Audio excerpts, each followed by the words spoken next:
minutes and 15 seconds.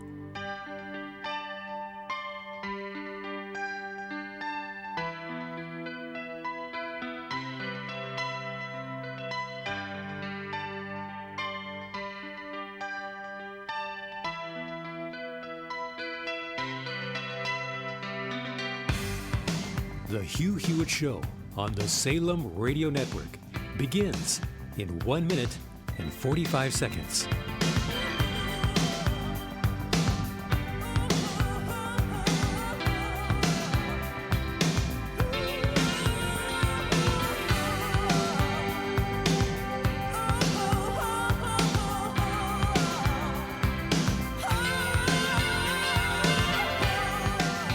The Hugh Hewitt Show on the Salem Radio Network begins in 1 minute and 15 seconds.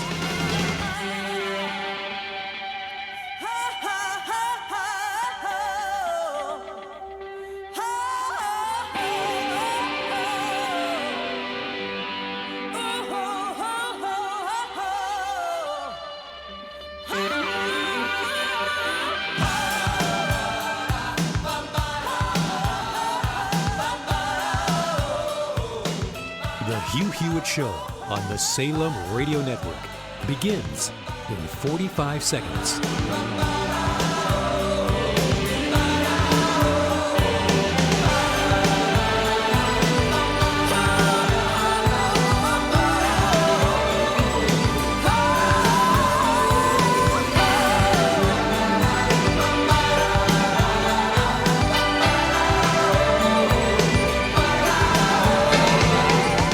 The Hugh Hewitt Show on the Salem Radio Network begins in 15 seconds.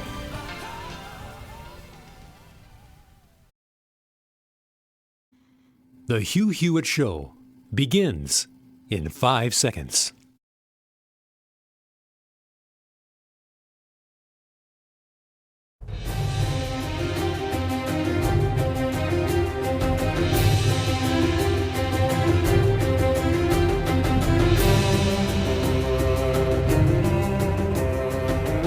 Morning, glory, America. Bonjour, hi, Canada. Greetings to everyone across the United States, to my friends in Israel, and to the people listening in the PRC, which I know you are. Good morning. I am Hugh Hewitt.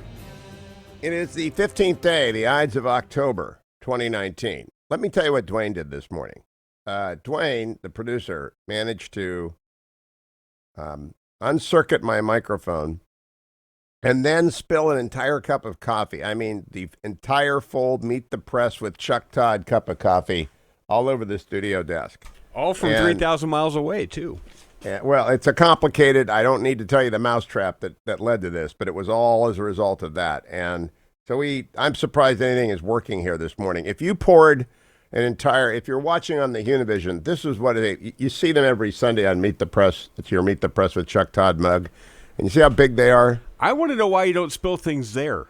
And if everyone had a mug this size and you just sort of randomly put it all over your clothes, the desk, the carpet, everything on your desk, what would happen? Now, I am reading Admiral Stavridis' book, Sailing True North, about character. And last night, the last thing I read was about perspective and how life's troubles ought never to be taken out of perspective. So I'm not going to be grumpy all day just because everything is shorted out and I'm burned across 1/3 of my body. I'm not going to let that get to me. Good morning. Did I crack your rib too, by the way? No, the rib got cracked on Sunday.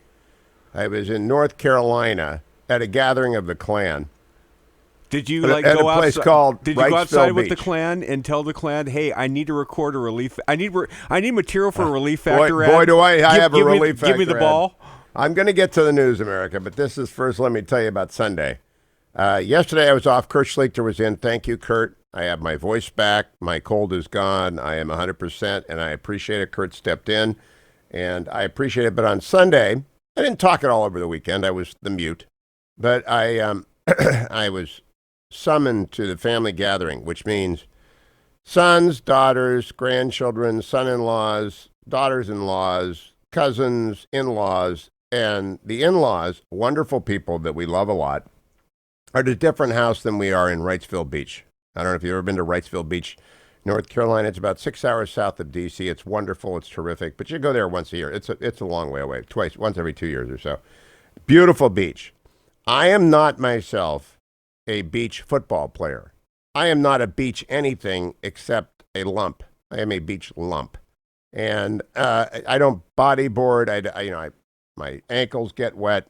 I read a book. That's what beaches are for. They're reading for Dickens. But my counterpart, the wonderful Russ, is a beach football guy. So we played, and of course, you forget that you're 63, and you stretch out in an attempt to stop the 26-year-old former Montana Tech quarterback from making a reception, and you end up flat out on the sand, but in such a way as to re-injure the old broken rib that you fell down on 10 years ago when you were running onto a water sprinkler. So in any event, relieffactor.com.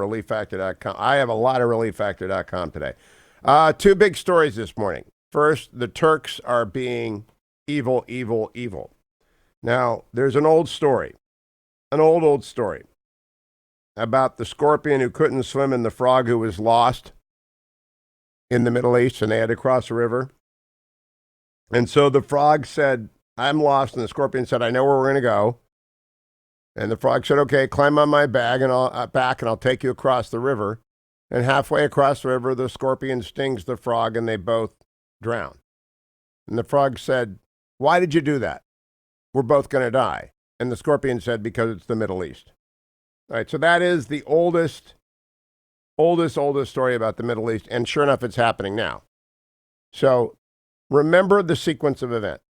Middle East is stable in 2011 because of the surge in 2006 after the disastrous invasion of 2003, not secured by enough troops by George W. Bush. So mistake is not invading Iraq.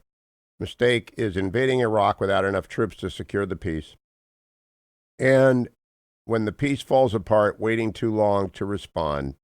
And there are many, Paul Bremer, turn up your radio, Paul, because this goes back to disbanding the Iraqi army. But you've got to have been on the radio every day to follow this sequence. If you're just tuning in, you're not going to understand this. So we invade Iraq in 2003 because of the fear of weapons of mass destruction, because Zawahiri is up in Kurdistan, because of a lot of different things, because of intel that Saddam is out of control, and Saddam, not because Saddam is connected with Al-Qaeda, although we know Al-Qaeda is there. We don't think they're connected. It's all very complicated. Don't listen to propaganda. But it was probably a mistake to invade, but probably had to be done for reasons that Robert Kaplan discussed, a Stalinist nightmare that was going to get worse and worse until something blew it up.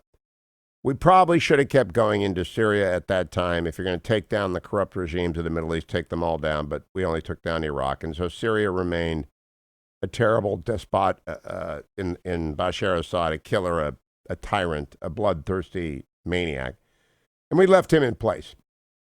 And the Iranians began shipping weapons in to blow up Americans with Soleimani and the mad mullahs of Tehran doing that. And Syria descended into civil war at the same time. And their civil war was brutal and lasting, and I think it killed 400,000 people, 500,000 people, with millions of Syrians displaced. Had nothing to do with us.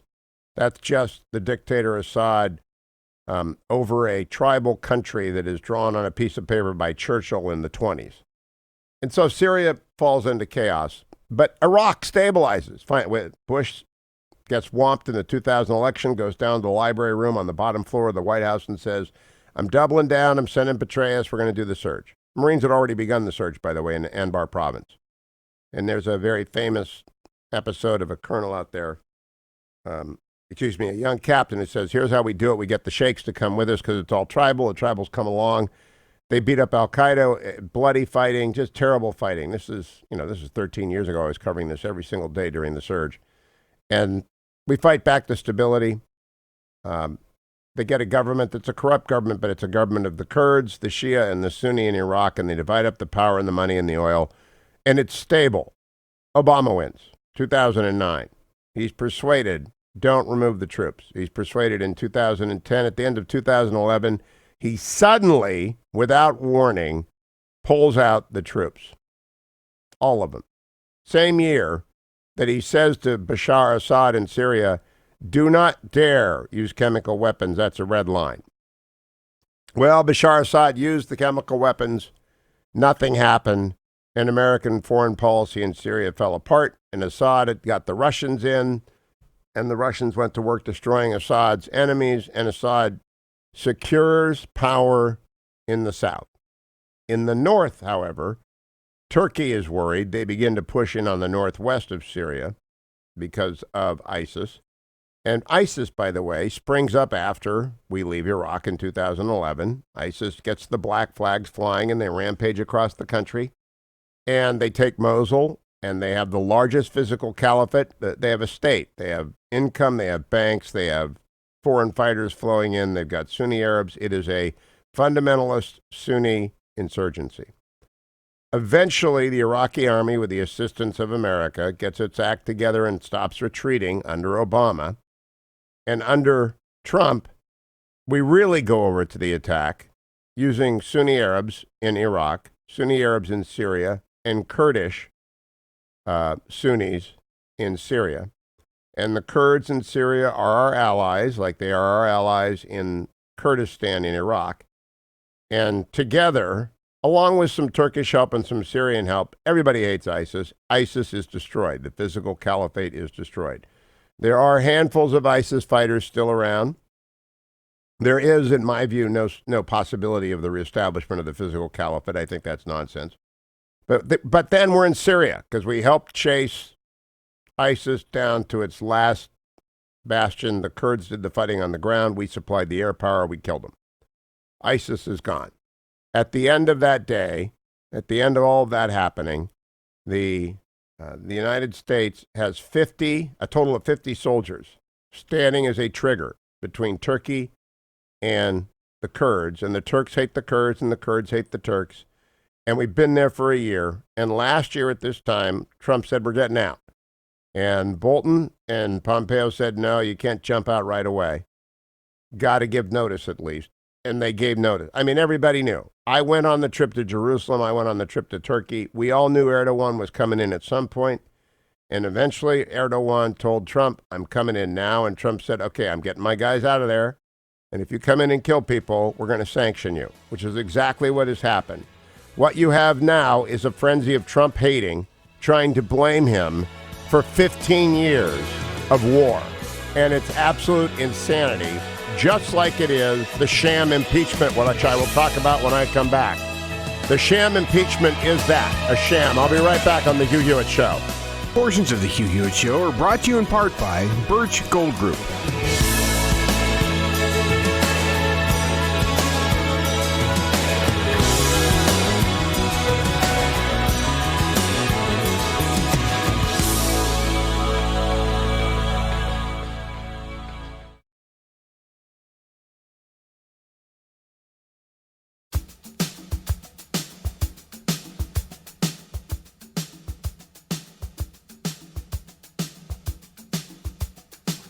The Hugh Hewitt Show on the Salem Radio Network returns for break in 4 minutes and 15 seconds.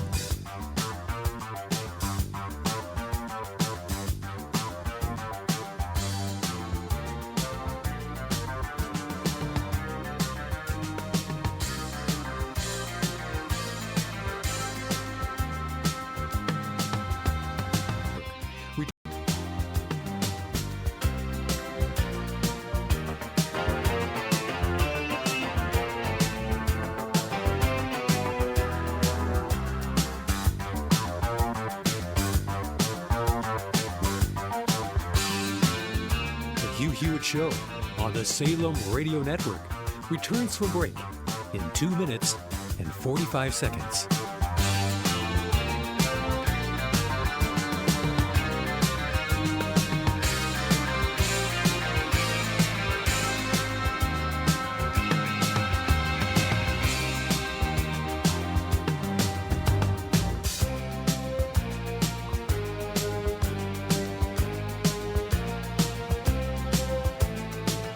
The Hugh Hewitt Show on the Salem Radio Network returns from break in 2 minutes and 15 seconds.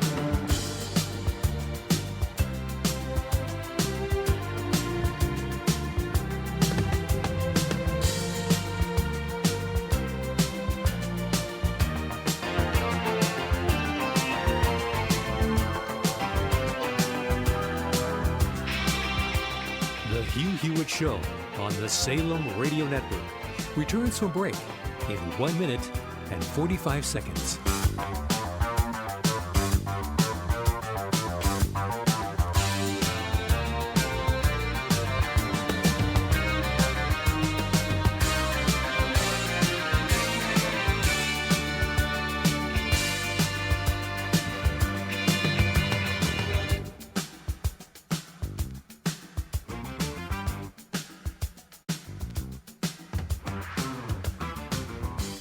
The Hugh Hewitt Show on the Salem Radio Network returns from break in 1 minute and 15 seconds.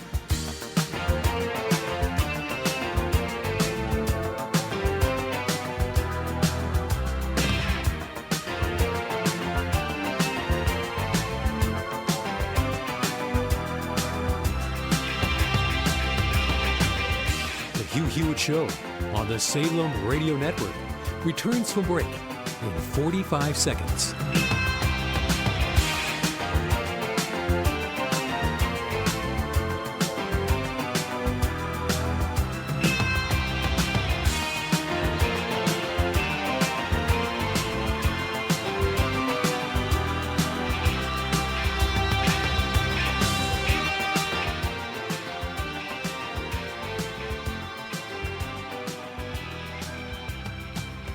The Hugh Hewitt Show on the Salem Radio Network returns from break in 15 seconds.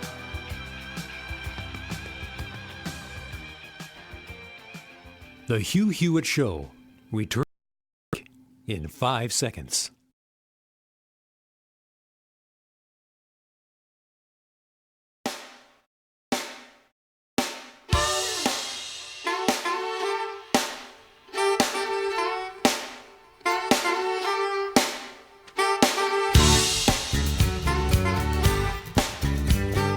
Welcome back, America. I'm Hugh Hewitt. Thank you for listening to the Hugh Hewitt Show.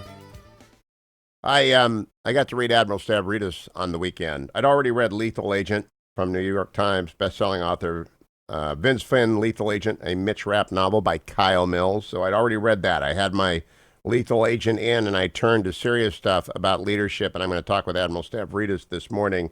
But if you haven't read Lethal Agent yet, go out and get it for your October surprise reading. I want to go back very briefly to Turkey. The president has sent Vice President Pence and Robert O'Brien.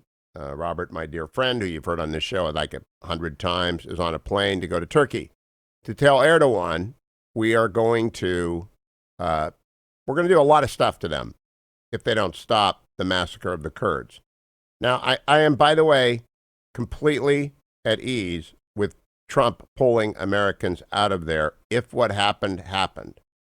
If Erdogan said, I'm coming in, and you are not stopping me anymore, I have waited, I guess it would have been 10 months since last time he threatened to come in, and I'm coming in, and given who they sent in, and given that they fired on our trip, 50 Americans were a tripwire, and Trump wasn't going to have them get rolled over by the Turks, the Syrian militia that are working with the Turks, crossfire from the Kurds, friendly fire from the Free Syrian Army. There's so many different groups fighting there. It's a jungle.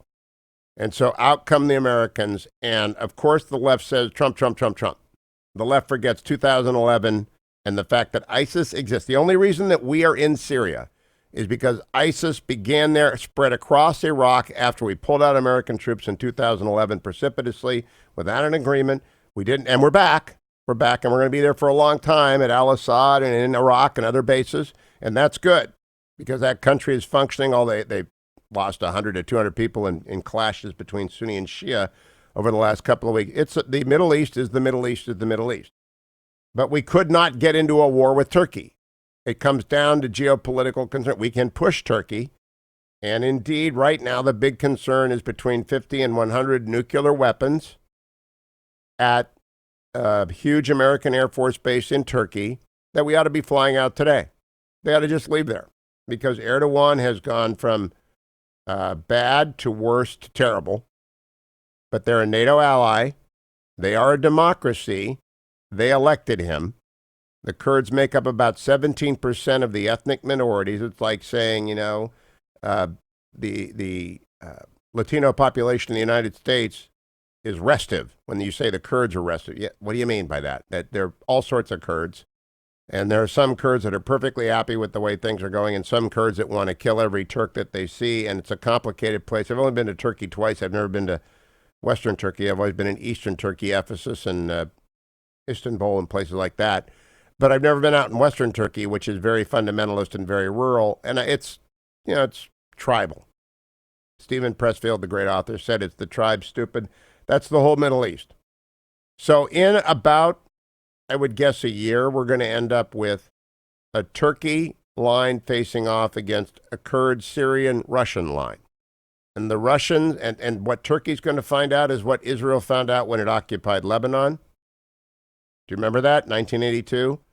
These safety zones, when you try and set them up inside of other countries, become killing zones.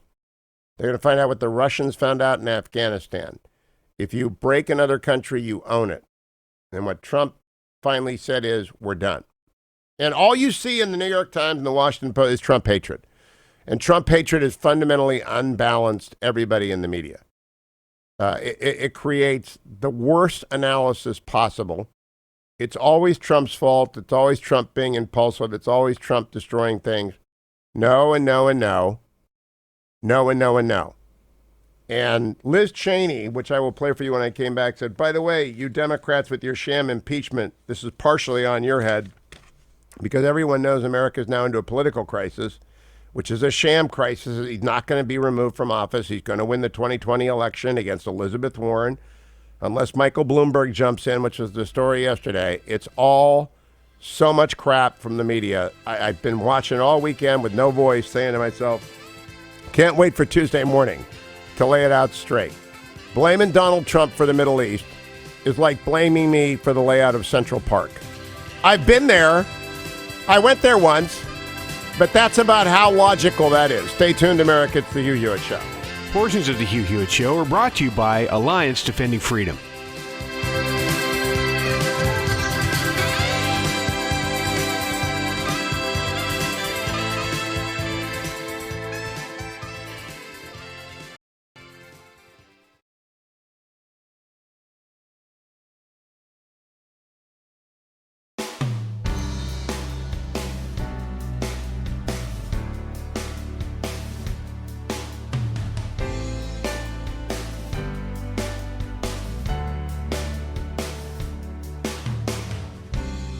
The Hugh Hewitt Show on the Salem Radio Network returns from break in 5 minutes and 15 seconds.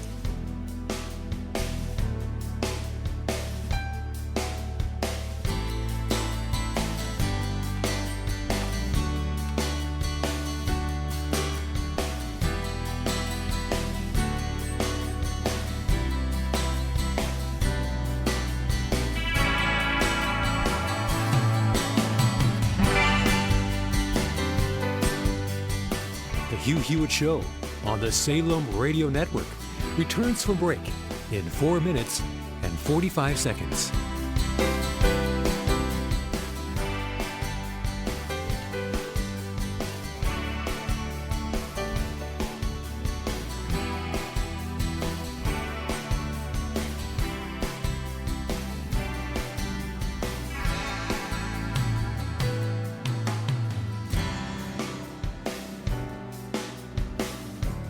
The Hugh Hewitt Show on the Salem Radio Network returns from break in 4 minutes and 15 seconds.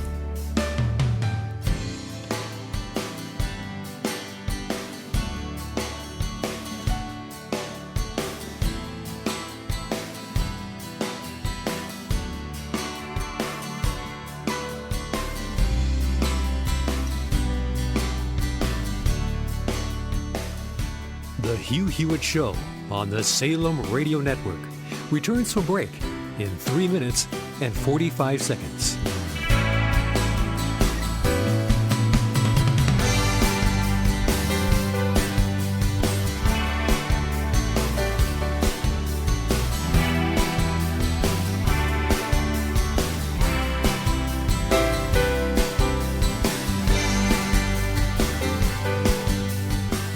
The Hugh Hewitt Show on the Salem Radio Network returns from break in 3 minutes and 15 seconds.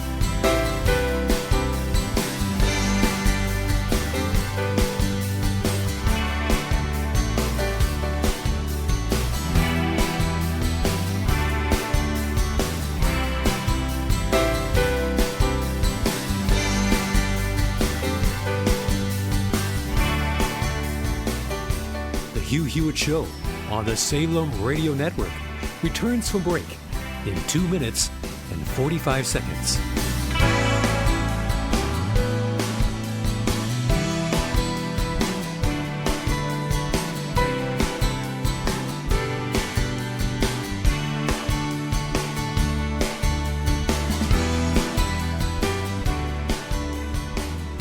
The Hugh Hewitt Show on the Salem Radio Network returns from break in 2 minutes and 15 seconds.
Five seconds.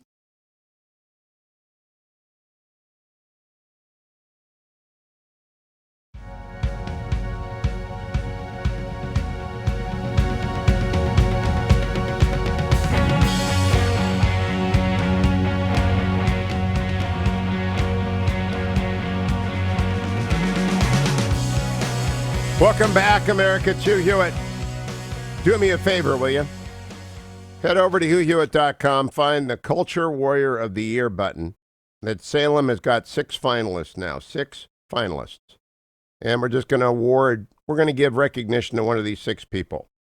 And they're great people. Charlie Kirk, he started Turning Point USA when he was 18. I've known Charlie for a few years. He used to teach with me at Colorado Christian University.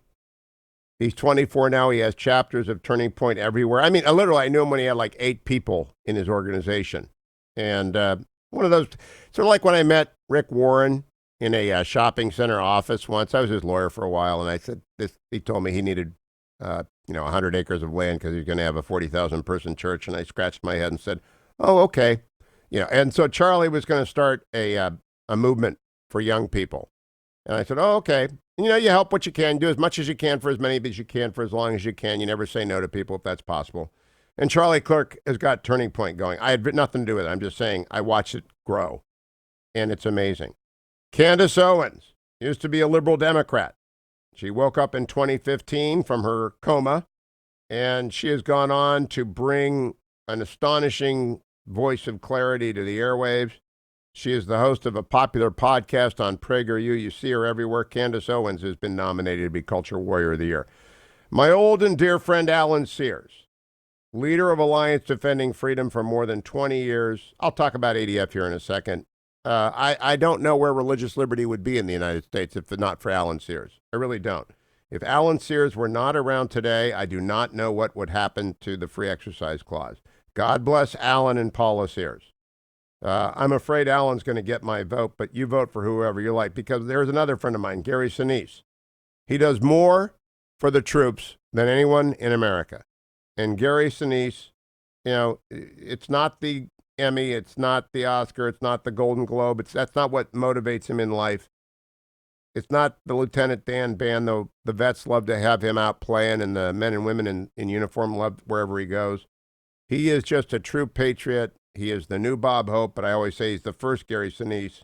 He's been nominated.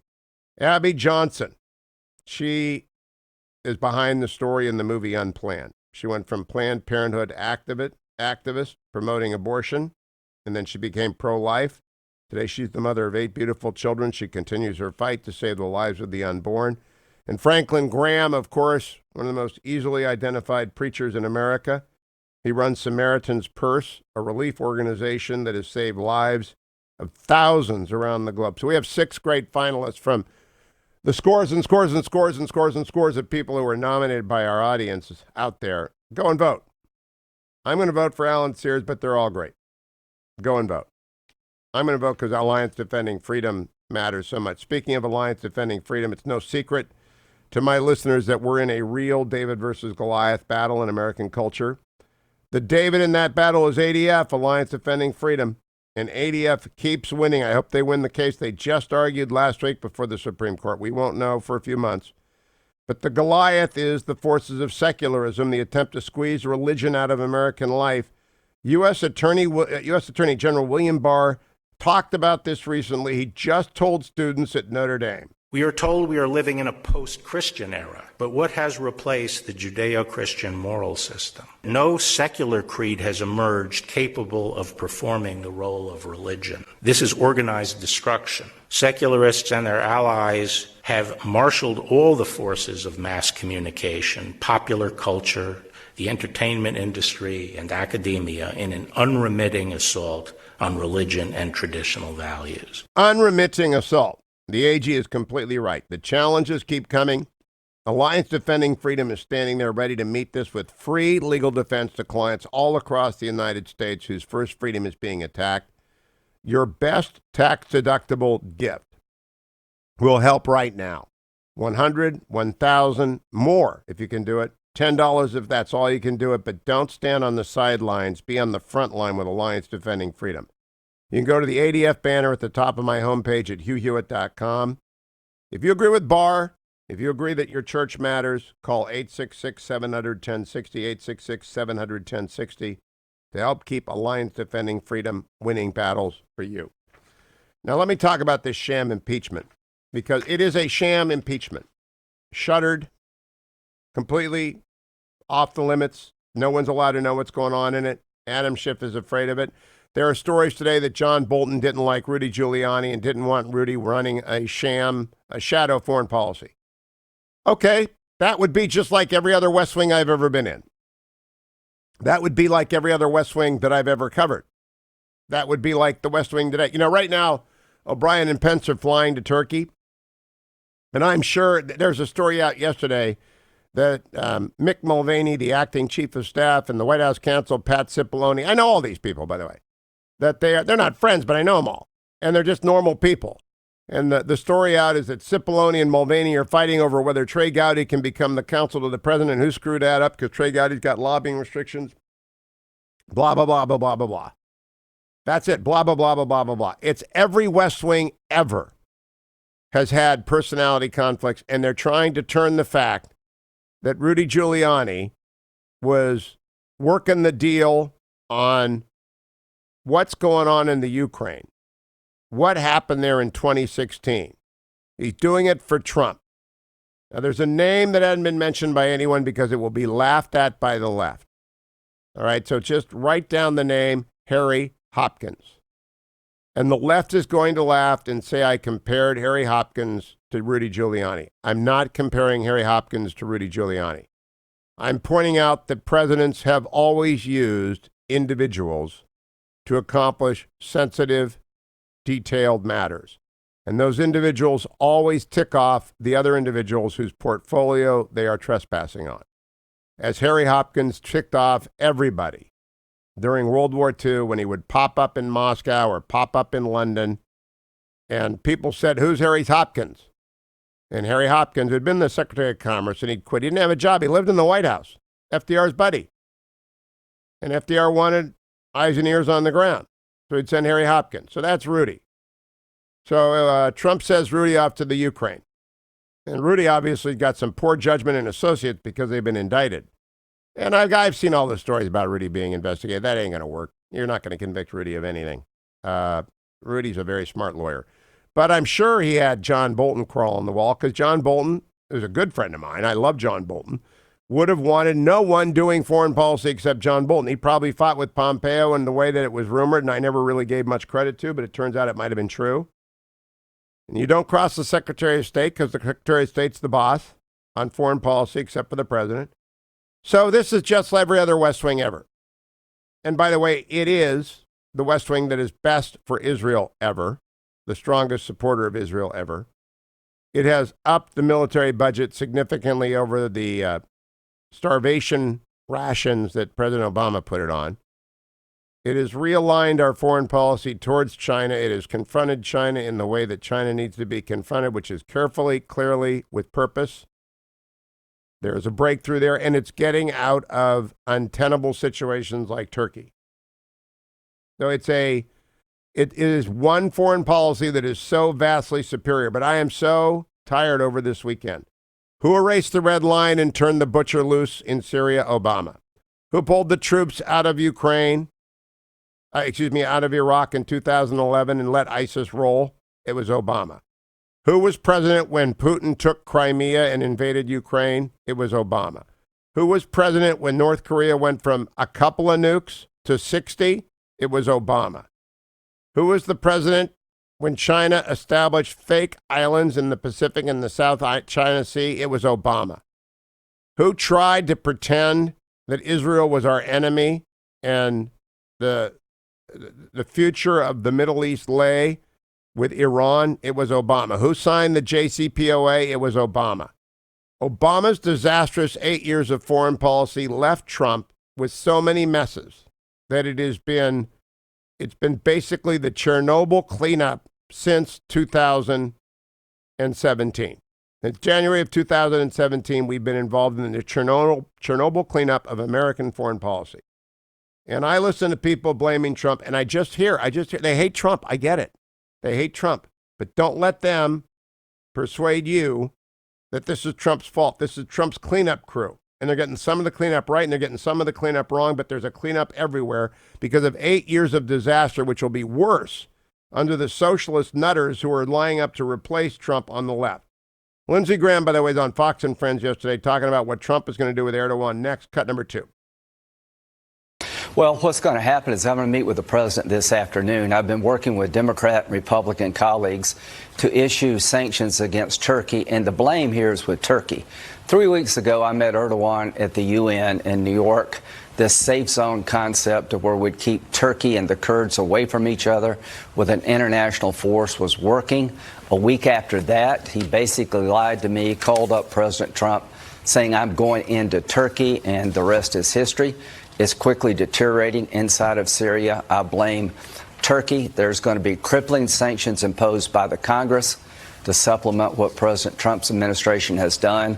We're going to send a signal to Turkey that's unmistakable in the eyes of Erdogan and the world, and we're going to break his economy until he stops the bloodshed. That means that the EU, the European Union, has got to back this up. And I don't know that it'll work. You know, UN observers never work anywhere. But I understand why Trump did what he did. He wasn't going to have the Americans pincered there. There's no way that you can have 50 Americans stand there and say, stop Turkey. And Trump may have blinked. He may have blinked. But the untenable position we were in is a position we inherited. He tried 10 months to get out of it. He tried. And you know what? The Europeans wouldn't take the ISIS people. They're complaining now. For 10 months, Trump has said, take the ISIS people. Take them home. They wouldn't take them. Now I don't know where they are, if they're going to get away. They're not going to reform the caliphate. That's just utter nonsense. The caliphate's coming back. Utter, complete nonsense by Trump haters. Trump derangement syndrome has taken the ability of people to analyze events and completely robbed them of it. Meanwhile, on the sham impeachment side, we're getting a little bit of clarity. Andrea Mitchell on MSNBC talking about Hunter Biden. Cut number 13. That was Delaware Democratic Senator Chris Coons just moments ago on our program on Hunter Biden's decision, despite no evidence that he has done anything wrong, to step down immediately from his position at a Chinese-backed financial firm and a promise to stop working with foreign clients if his father becomes president. Hunter's move follows President Trump's unprecedented call for China and Ukraine to dig up dirt on the Bidens, which has, of course, ignited the House's impeachment inquiry against him. Former Vice President Biden is sure to face a lot more questions about the president's attacks during tomorrow's Democratic debate in Ohio, the first since the impeachment inquiry was launched. Joining me now, former Congresswoman and contributing columnist for the Washington Post, Donna. The allegation against Hunter Biden has got a lot of evidence, $50,000 a month worth of evidence, and I'll talk about that after the break. By the way, go Nationals. In town, people are crazy. They're within one victory of a World Series. This town's going to be nuts for the next 2 weeks. I've got Relief Factor in my hand, and boy, do I need... I'm going to take 2 of these today. Because Russ, if you're listening, it's your fault, buddy, getting me out to play football. It is time to... The minor aches and pains that come with aging include whatever you do to your ribs when you hit the sand hard. That's one. I never take 2 of these things, but I got to take 2 of these today. Because the remnants of the cold, every time I cough, I grimace like I've been stabbed. And because 2 packages, that's a first on the Hugh Hewitt Show. That's an absolute first. I can't take a leave. I'm not allowed to take that stuff. Thank goodness for ReliefFactor.com. $19.95 is the starter pack. 4 natural supplements that helps combat pain in your body. Stick with it. Be there.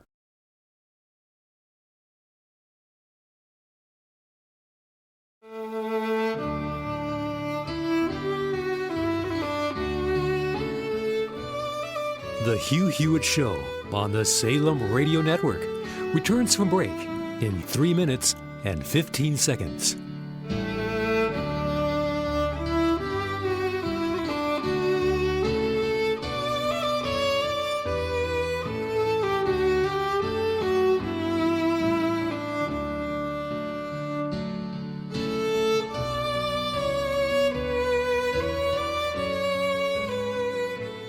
The Hugh Hewitt Show on the Salem Radio Network returns from break in 2 minutes and 45 seconds.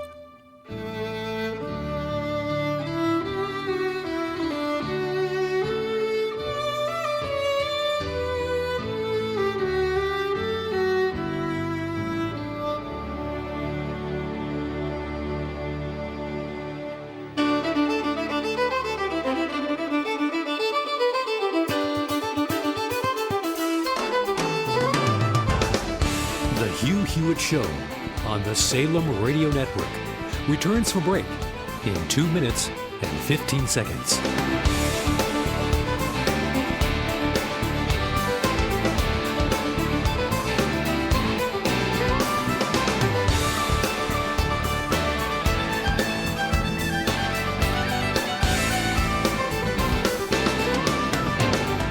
The Hugh Hewitt Show on the Salem Radio Network returns from break in 1 minute and 45 seconds.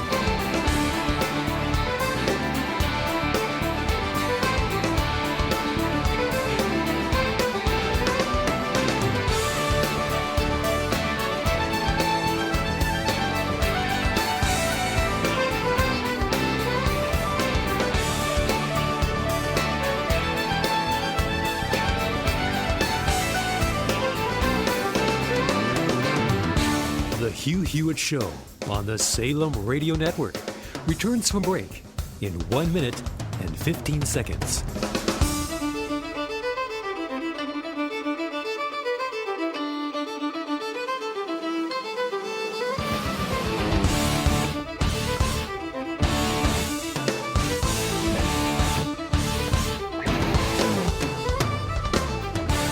The Hugh Hewitt Show on the Salem Radio Network returns from break in 45 seconds.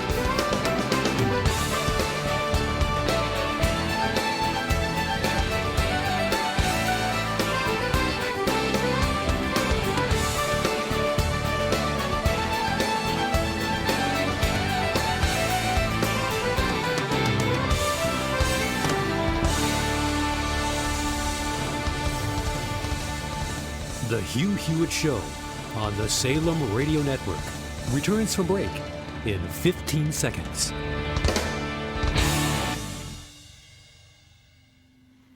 The Hugh Hewitt Show returns from break in 5 seconds.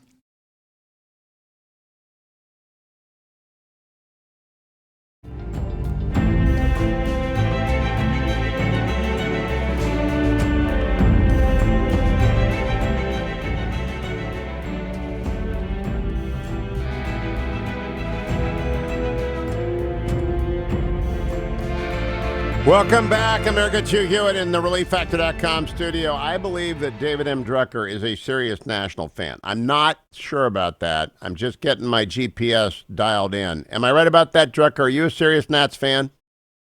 You're right. I am. And so this town is going to go crazy, and in fact, it's going to be the swampiest World Series ever because the Nats are up 3-0. They're going to get there.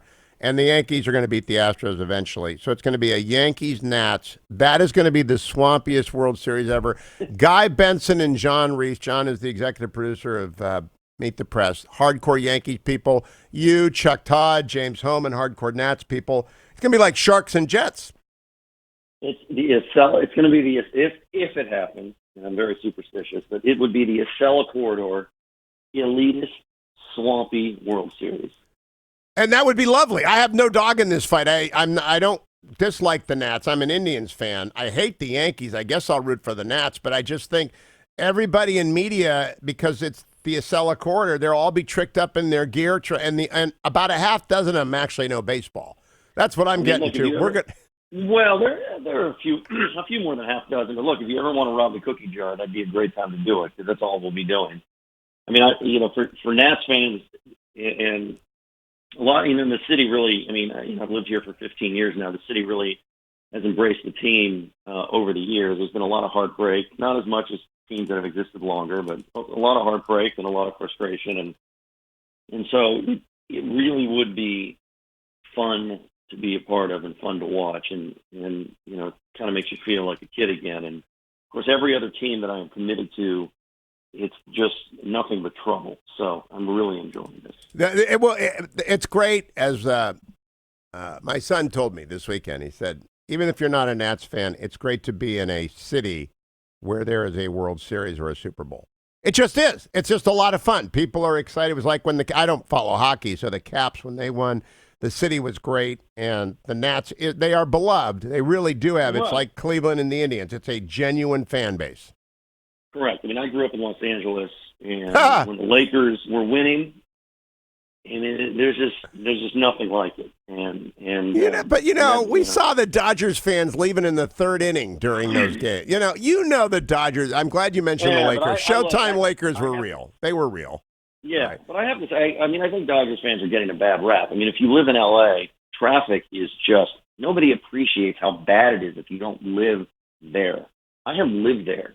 Once that game was out of control, that team fills up a rather large baseball stadium. They don't make them with that many seats anymore. Quite often. They're committed to that team. All right, let me talk a little serious news with you. Yeah, Pence and Robert O'Brien, my buddy O'Brien, are on a plane headed towards Turkey. Erdogan is slaughtering Kurds. Assad is running up. We're going to end up with a Russia-Syria Kurd line against the Turks and their Syrian allies, and they're going to be opposed to each other for the next 20 years. I don't think that hurts Trump at all in the re-election. What do you think? Well, I don't think it hurts Trump. I don't think that this move, in Syria hurts Trump generally politically. Most Americans don't. I would say most, but a majority of Americans, by the polling and by the reactions over the past, basically 10 years since the Iraq War first went south before it got better, have shown that they don't really care if we have troops in the Middle East, and they don't really think about the consequences of pullouts. They're just in favor of pullouts. That's why you haven't seen much criticism, really, of the president from the Democratic presidential contenders, because their foreign policy really wouldn't look that much different than Trump's in the Middle East, at least as it stands now. I think the question is, and this is where Obama got into trouble in the 2014 midterm elections, if voters decide that a move you made led to something else bad they don't like, then it's a problem. So after Obama and his red line fiasco in voters' minds led to the rise of ISIS, and he had called them the JV team and all of that stuff, then all of a sudden his reticence to project American power was a problem. So as long as Trump doesn't have that kind of problem, and of all the things he does that cause people to go flutter, this isn't going to be one of them. But that's the issue. Now, there could be long-term consequences. I mean, we're going to end up, we got to get the nukes out of Turkey. We just got to get the nukes out of Turkey, and if they're not leaving today, I wonder what the heck's going on. Well, there's that, but there's also the issue of commitments we made in the region and the way in which we got out. And in Beijing and Tehran and Moscow, they are telling everybody around them that you cannot trust us. Hey, I got breaking news. Breaking news. I got to ask you this. ABC asked Hunter Biden, if your last name wasn't Biden, do you think you would have been asked to be on the board of Burisma? I don't know. Probably not, in retrospect. Talk about an admission against interest, David Drucker. Right. Well, there's only one reason he's doing the interview, because they got to just get this thing over with and try and put it behind them. But this is a big problem for Biden. Oh, my gosh. He just admitted it. He's on there because his last name's Biden.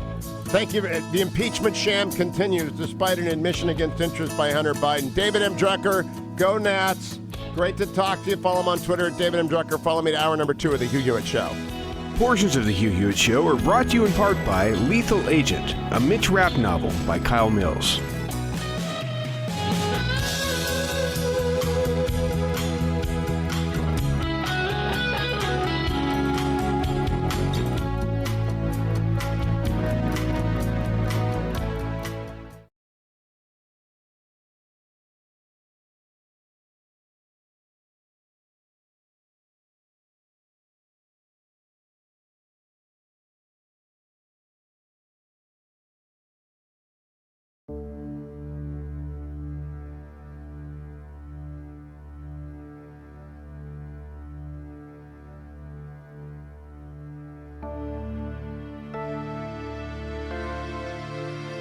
The Hugh Hewitt Show on the Salem Radio Network returns from break in 8 minutes and 15 seconds.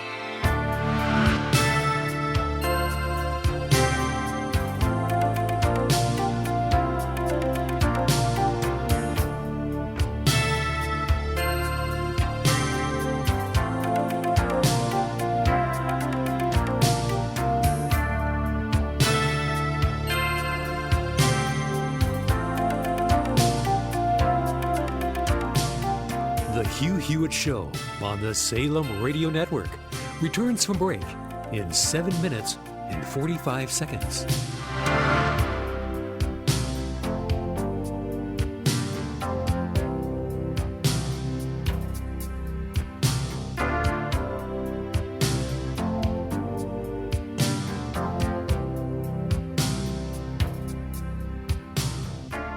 The Hugh Hewitt Show on the Salem Radio Network returns from break in 7 minutes and 15 seconds.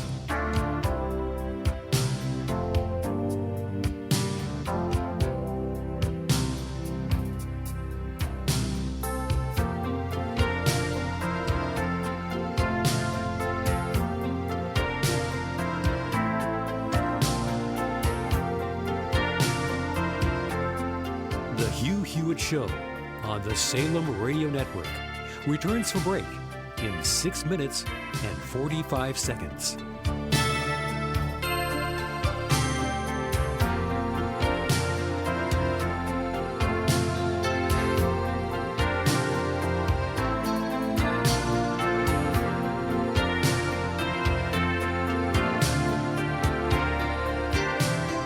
The Hugh Hewitt Show on the Salem Radio Network returns from break in 6 minutes and 15 seconds.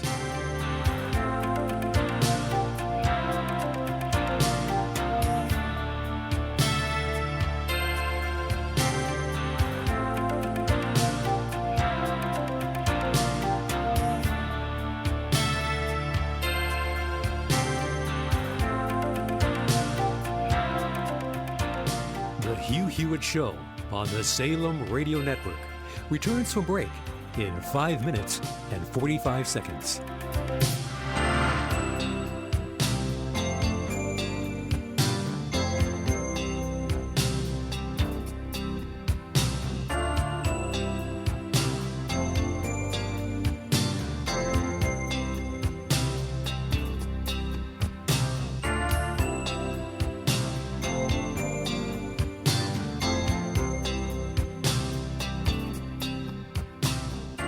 The Hugh Hewitt Show on the Salem Radio Network returns from break in 5 minutes and 15 seconds.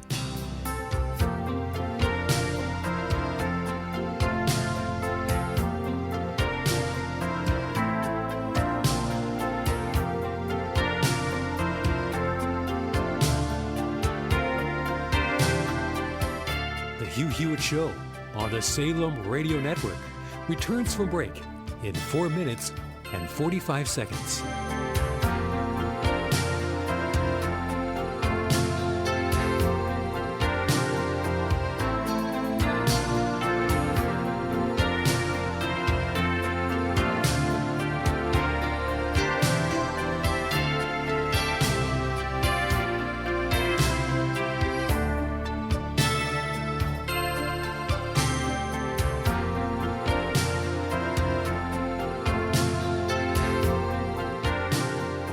The Hugh Hewitt Show on the Salem Radio Network returns for break in 4 minutes and 15 seconds.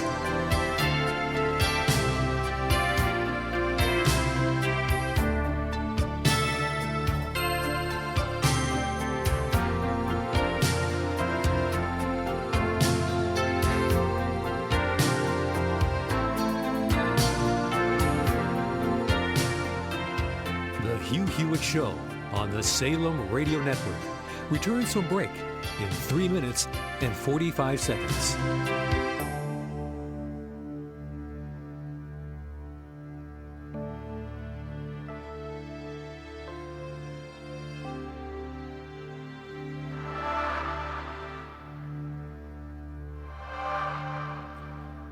The Hugh Hewitt Show on the Salem Radio Network returns from break in 3 minutes and 15 seconds.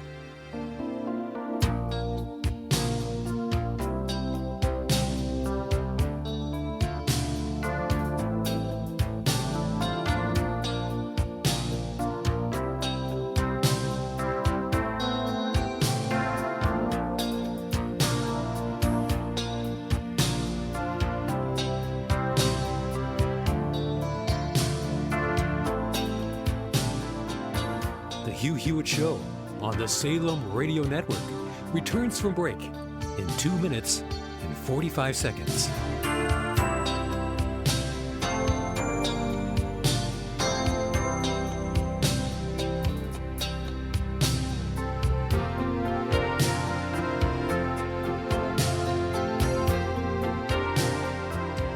The Hugh Hewitt Show on the Salem Radio Network returns from break in 2 minutes and 15 seconds.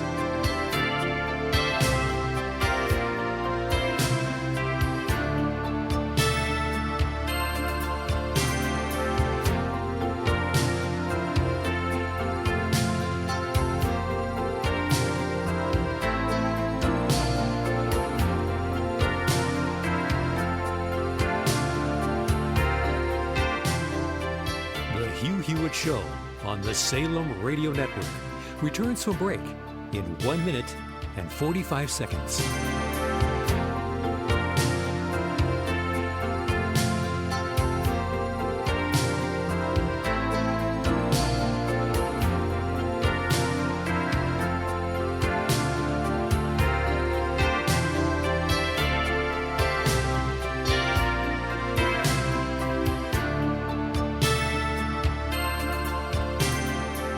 The Hugh Hewitt Show on the Salem Radio Network returns from break in 1 minute and 15 seconds.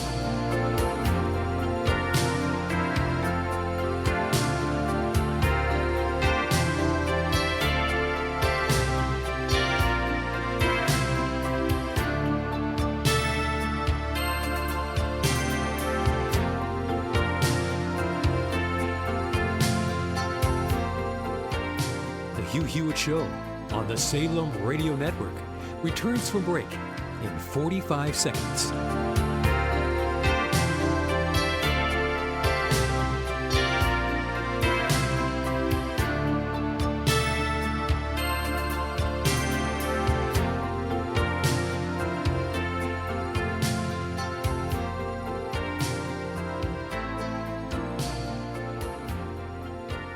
The Hugh Hewitt Show on the Salem Radio Network returns from break in 15 seconds.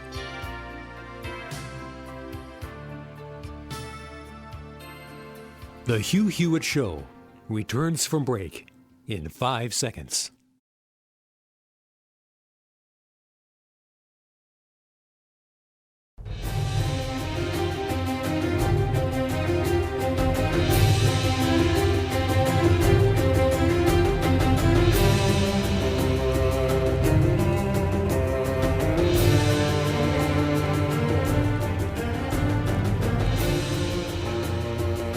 Morning, glory, America. Bonjour, hi, Canada. Greetings, everyone in Israel listening. I have got a big audience there. And greetings as well to everyone listening in China, where my audience may not be absolutely sold on the show, but they listen anyway.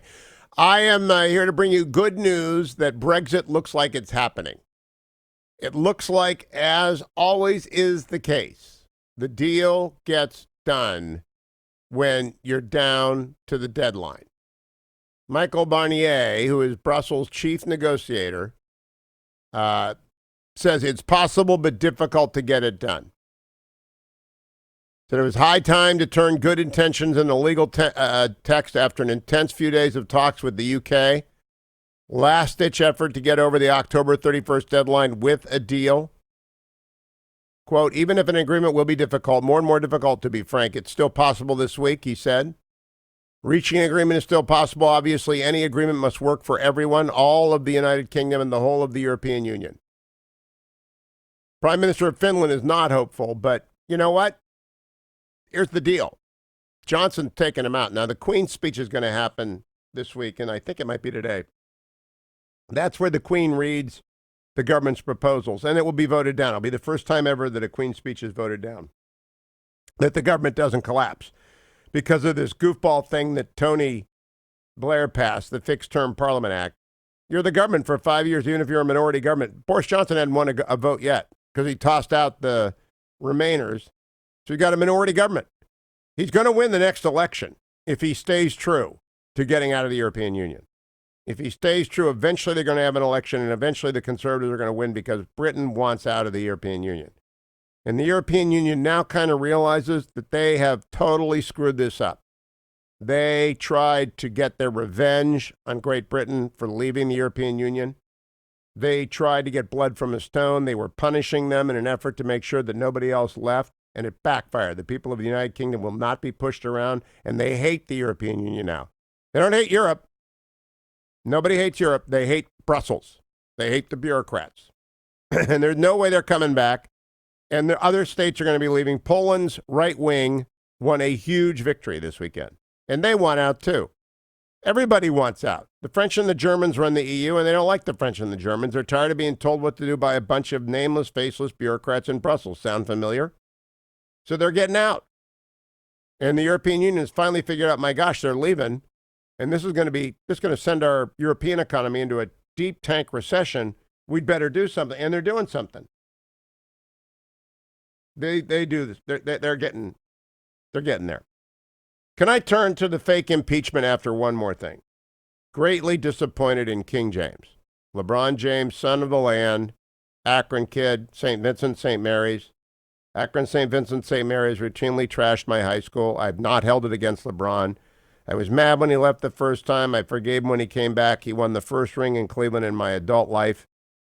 Love the guy. Not upset that he went to Lakerland. Got to take care of your family. Understand that. Don't care that he's been involved in politics. I really, he's usually very well spoken on politics, knows what he's talking about. He doesn't know anything about China. Nothing. Zero. Doesn't know anything except that he personally, LeBron James, personally makes a lot of money out of China. And so yesterday he slammed on the Houston general manager who stood with the people standing for freedom in Hong Kong, Here's LeBron yesterday, cut number 14. We all talk about this freedom of speech. Yes, we all do have freedom of speech, but at times there are ramifications for the negative that can happen when you're not thinking about others and you're only thinking about yourself. So I don't believe I don't want to get into a word or sentence feud with Daryl Morey, but I believe he wasn't educated on the situation at hand, and he spoke, and so many people could have been harmed, not only financially but physically, emotionally, spiritually. So just be careful what we tweet and we say and what we do. Even though yes, we do have freedom of speech, but there can be a lot of negative that comes with that too. You know, at that point, someone needs to say, Mr. James, what do you know about the Hong Kong demonstrations? What do you know about the handover? What do you know about the 150 years of colonial rule of Hong Kong? What do you know about the Chinese demands that China be unified? What do you know about the guarantees that they gave for two systems, one country? What do you know about anything? And by the way, these people are going to be in jail for the rest of their lives if their movement collapses and the People's Liberation Army police march in. What do you know about that? Is it worth the profit of a few jerseys? Don't you have enough money? Because what you said there is just ignorant. That's just ignorant. And blaming Daryl Morey. I might not have put out that tweet because I'm hoping that they can de-escalate that conflict and give President Xi the opportunity to replace Carrie Lam, reaffirm one country, two systems, settle the region down, and get to a collaborative coevolution of the United States and China in the Pacific. That would be the grown-up approach. But it's it's not looking that way, and we don't need LeBron James with zero understanding of China other than the fact that he's popular there and he mistakes that for freedom. It's not freedom. It's not. Now, Steve Scalise, who is the number 2 ranking Republican in the House, just laid it out about this sham impeachment. And I want you to hear this because he's right. He's on with Maria Bartiromo talking on Fox Business about Adam Schiff and the kangaroo court that is underway. Cut number 6. Wow. I mean, think about this. Schiff wants to impeach a president of the United States behind closed doors. Have we seen anything like this? I mean, Andrew Johnson, they didn't even try to do it this way. You look throughout the history of our country, again, only 3 times in the history of our country have impeachment proceedings come out of a committee. Every single one of them started with a public vote, not secret, but public. And this idea that you could hide everything in secret when they've got a track record of throwing out false information time after time to try to undermine the president. And then the president, they never thought, Maria, that the president was going to release the transcript. Because if the president didn't release the transcript, could you imagine the media narrative and the Schiff narrative that, okay, look at all these high crimes and misdemeanors, we need to get to the bottom of it. And it turns out there were none. They cannot name a high crime and misdemeanor. They're searching around on a witch hunt for it. But that's not why you have a grand jury proceeding, for example. If he wants to use that analogy, does a district attorney really go and say, hey, we're going to go and try to indict this person. Now let's go see if we can find evidence of it. And then behind closed doors, they secretly try to find something. That's not how it's done. It ought to be in public. What is Schiff trying to hide, I think, is the real question. When we've got an election next year, the people of this country should decide the president next year, not Adam Schiff and Nancy Pelosi behind closed doors, for goodness sake. Yeah. And then Scalise went on to talk about the reality of what Schiff has set up. Cut number 7. Well, this is part of Adam Schiff's. It's like a kangaroo court he set up, but they've got this shroud of secrecy where they want to drip out things that they want to allude to. They make false accusations to try to tar the president, while if you look at the facts that have come out, the facts have all said that this is a witch hunt, that the president did nothing wrong. The transcripts, we're talking about whistleblowers. Why do you need a whistleblower when you actually have the transcript of what was said? And the 2 people that were directly on the call, both have said there was nothing wrong, including Zelensky again saying there was never any pressure. He thought it was a good congratulatory phone call from President Trump. And so why Adam Schiff continues to hide in secret the Volcker testimony, he was already starting to leak out some things that were false about it. And everybody else that listened or was participating in the Volcker testimony said that Schiff was being disinformative, and frankly, that the entire thing should be released to the public. What is Adam Schiff trying to hide, Maria? It's like a continuing pattern we're seeing from him of throwing out false information, hoping the mainstream press goes and runs with it, because by the time the truth comes out, they're on to throwing out more false accusations about this president, all to try to impeach a president of the United States based on secondhand information and false information. It's alarming. It is alarming. It's a sham. It's just a sham. And what's playing out behind closed doors is that Rudy Giuliani went to Ukraine looking to find out what happened in 2016. Was there a Ukrainian connection to the Russian attack? Was there a Ukrainian connection to the FBI? Was there a Ukrainian connection to the intelligence community? Came upon Hunter Biden sitting on the Burisma board. Hunter Biden interview coming out tonight, and he admits he wouldn't have been on the Burisma board except getting $50,000 a month, and some people say $80,000 a month, and some people say more. I'm just going with the $50,000 a month. I want to be conservative. For 5 years, if his name wasn't Biden, what do you think they were buying? So Rudy's looking around for that, and they're trying to turn that into an impeachable offense against the president. Now, they'll vote. It will be thrown out. Everybody in the Senate knows it's a sham. The Republicans know it's a sham. It's just a total sham. A sham impeachment by people who can't put a finger on Trump. And blaming Trump for the collapse of the Obama foreign policy is part two. More after the break here on The Hugh Hewitt Show. Portions of The Hugh Hewitt Show are brought to you in part by Birch Gold Group.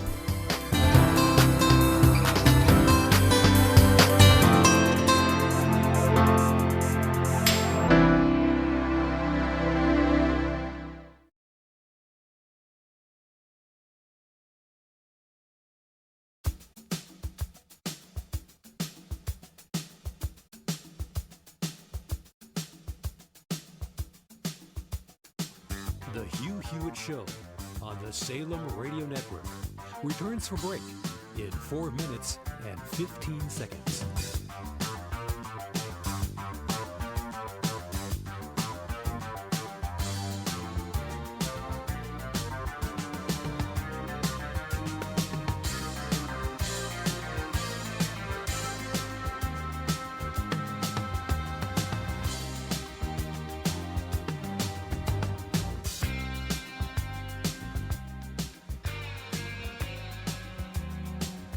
The Hugh Hewitt Show on the Salem Radio Network returns from break in 3 minutes and 45 seconds.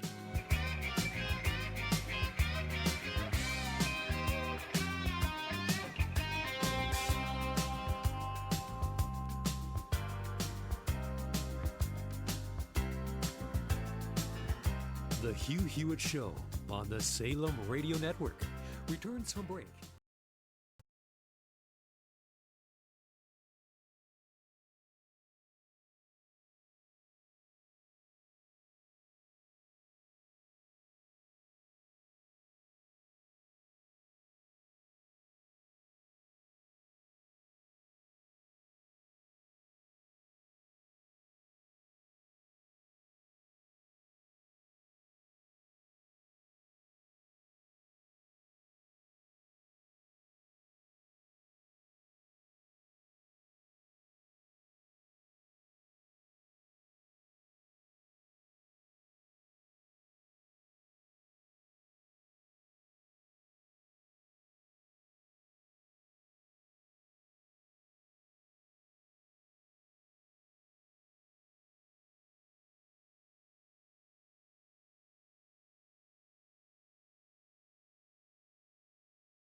The Hugh Hewitt Show on the Salem Radio Network returns from break in 1 minute and 45 seconds.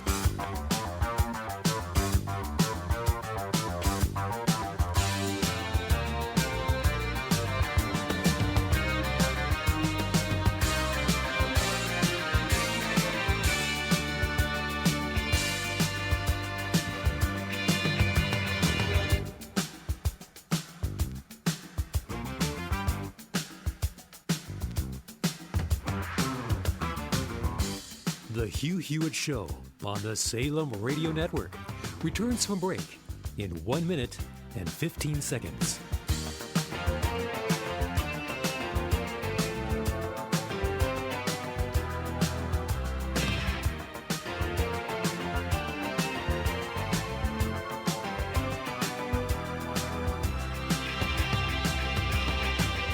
The Hugh Hewitt Show on the Salem Radio Network returns from break in 45 seconds.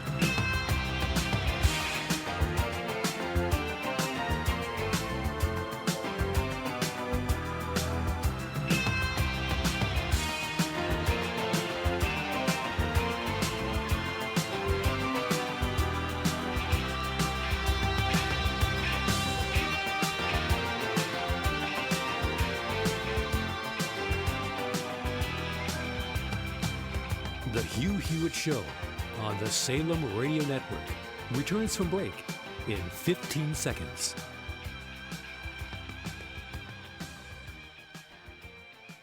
The Hugh Hewitt Show returns from break in 5 seconds.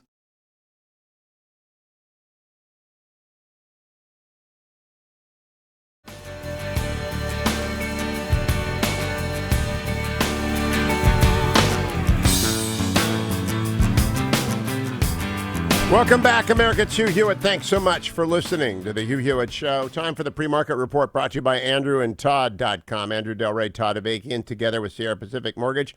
They are the best lenders in America. If you want to refinance your home and get a great new rate, if you want to buy a vacation home. All right, I was just staying at home this past weekend in Wrightsville Beach, North Carolina. It's not our house. We just rented it from VBRO or VRBO, whatever that is. And people have vacation homes, and they want to get one finally. They're getting close to retirement, and they know they can make money on it when they're not there. If you want to do that, you call up Andrew and Todd at 888-888-1172, 888-888-1172, or you go online to andrewandtodd.com, and you give them a little bits of information. They'll tell you what and where you can get it and how much you can borrow and whether it makes sense. They're great financial advisors. They're the best mortgage bankers in the world, and they will lend you the money. They will help you repair your credit. If you're a senior citizen, you want to get money out of your house, you're 62 years or older, you want a reverse mortgage, they are the reverse mortgage specialists. And I know a lot of people don't know much about reverse mortgages. It's complicated stuff. AndrewandTodd.com. Go there first. Yesterday, the Dow was down 29, the NASDAQ off 8, the S&P down 4. A quiet, little red day. This morning, everything's a little bit green. S&P's up 10 points, almost 11. The NASDAQ up 20. The Dow up 116. Following a big move in Japan overnight, almost 2% up. Hong Kong is just flat. No word there. Light crude is at $53. No one's worried about an oil war. The 10-year Treasury is cracked up, though, to 1.73%. Someday it will go back over 2%, and you'll wonder why you didn't refinance now. That's why you want to go to andrewandtodd.com right now, andrewandtodd.com. Let me also check the gold price and remind you about birchgold.com/Hugh, birchgold.com/Hugh. If you're going to diversify, you're going to have some precious metals, either in your IRA or your 401k, or you're just going to hold the coins in your safety deposit box, then go to birchgold.com. They're the gold people I work with. They're very, very reliable. They don't take your order and wait 2 weeks to send you the gold and play the market. There are a lot of sketchy people in the gold business, not Birch Gold. They're reliable. They've been there for a year. They got thousands of satisfied customers, countless 5-star reviews, A+ rating with the Better Business Bureau. When the bottom falls out of everything else, gold tends to safeguard savings, and gold right now is a great entry point. It's below $1,500. It's at $1,497.90 an ounce. Anytime you get into gold at under $1,500, you're getting in probably at the low point. I don't think there are a lot of reasons to trust gold. If you want to learn why you might want to trust part of your IRA or 401k to gold, get a 16-page kit from Birch Gold direct by texting the word Hugh, H-U-G-H, to 474747, or go to birchgold.com/Hugh. That's the very best thing, I think, birchgold.com/Hugh. I don't have an 800 number for them. All I have is birchgold.com/Hugh. That's the way to do it. You've been looking for a gold company and you want to trust somebody. You look at all those ads on TV. Don't do that. Birch Gold. HughHewitt.com/Hugh. You'll see my smiling face. It'll tell you how to protect your IRA or 401k, get your free information kit, or you can give them a call. Just do that, birchgold.com/Hugh. Let me go back to my audio because I want to play Liz Cheney yesterday on the impeachment effects on foreign policy. Cut number 1, Liz Cheney on Fox and Friends. And I think that what we're seeing happen is going to have ramifications not just in the Middle East, but around the world. If our adversaries begin to sense weakness, if our adversaries begin to think that we won't defend our allies, that we won't defend our interests, that's provocative. But I also want to say that the impeachment proceedings that are going on and what the Democrats are doing themselves to try to weaken this president is part of this.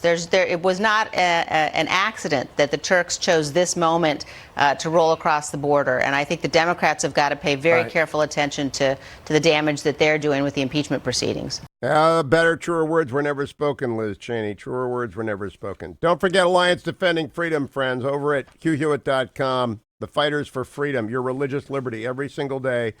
If the left comes back to power in the United States, they will put judges on the court that will do everything they can to take away your religious liberty, to limit it, constrain it, treat it as a diminished right, not as your first freedom. Alliance Defending Freedom is out there fighting for you. You can call with a gift of any amount, 866-700-1060. You can do it right now, right this very minute, 866-700-1060. Or go to the Alliance Defending Freedom banner at the top of HughHewitt.com. But we need your help. We've got to keep them in the field, 866-700-1060. Stay tuned.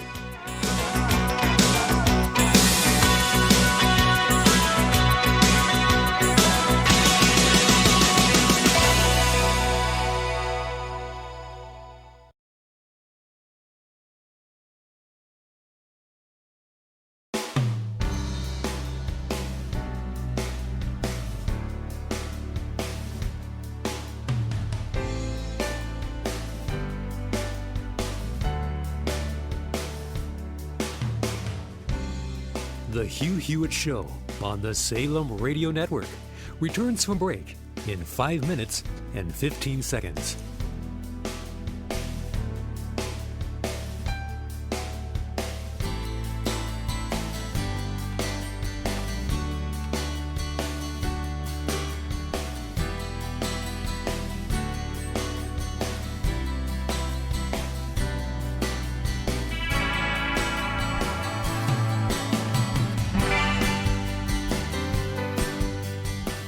Hugh Hewitt Show on the Salem Radio Network returns from break in 4 minutes and 45 seconds.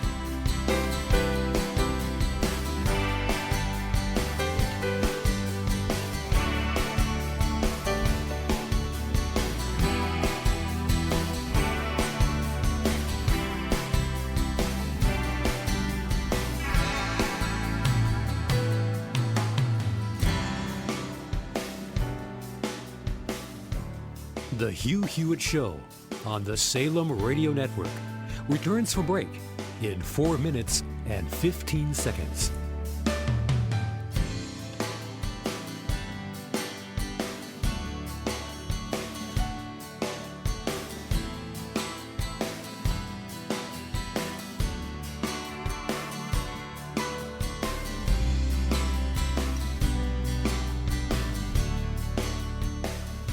The Hugh Hewitt Show on the Salem Radio Network returns from break in 3 minutes and 45 seconds.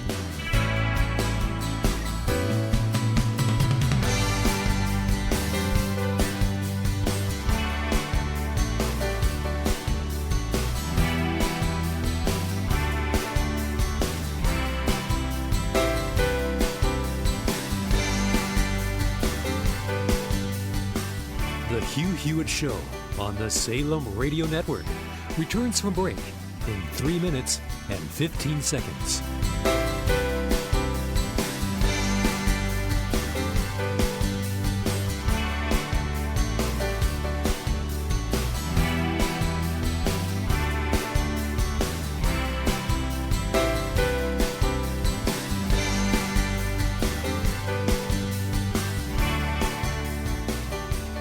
Hugh Hewitt Show on the Salem Radio Network returns from break in 2 minutes and 45 seconds.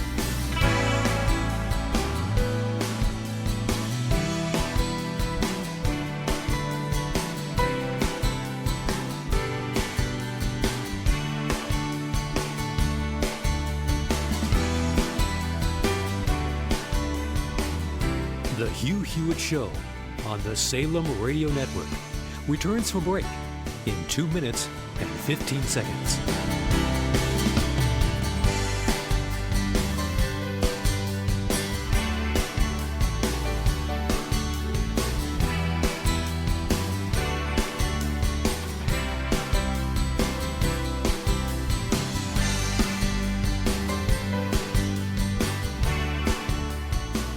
The Hugh Hewitt Show on the Salem Radio Network returns from break in 1 minute and 45 seconds.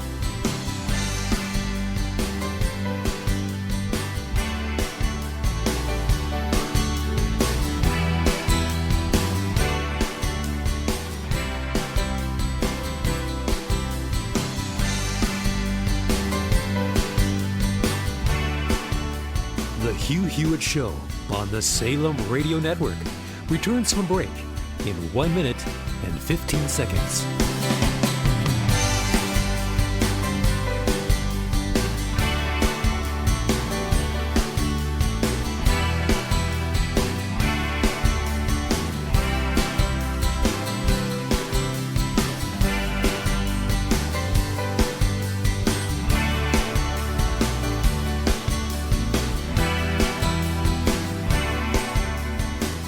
The Hugh Hewitt Show on the Salem Radio Network returns from break in 45 seconds.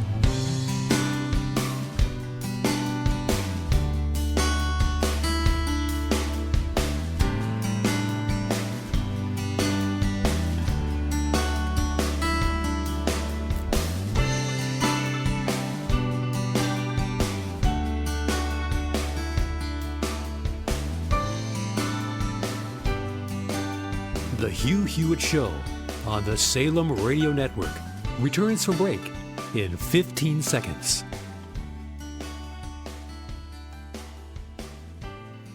The Hugh Hewitt Show returns from break in 5 seconds.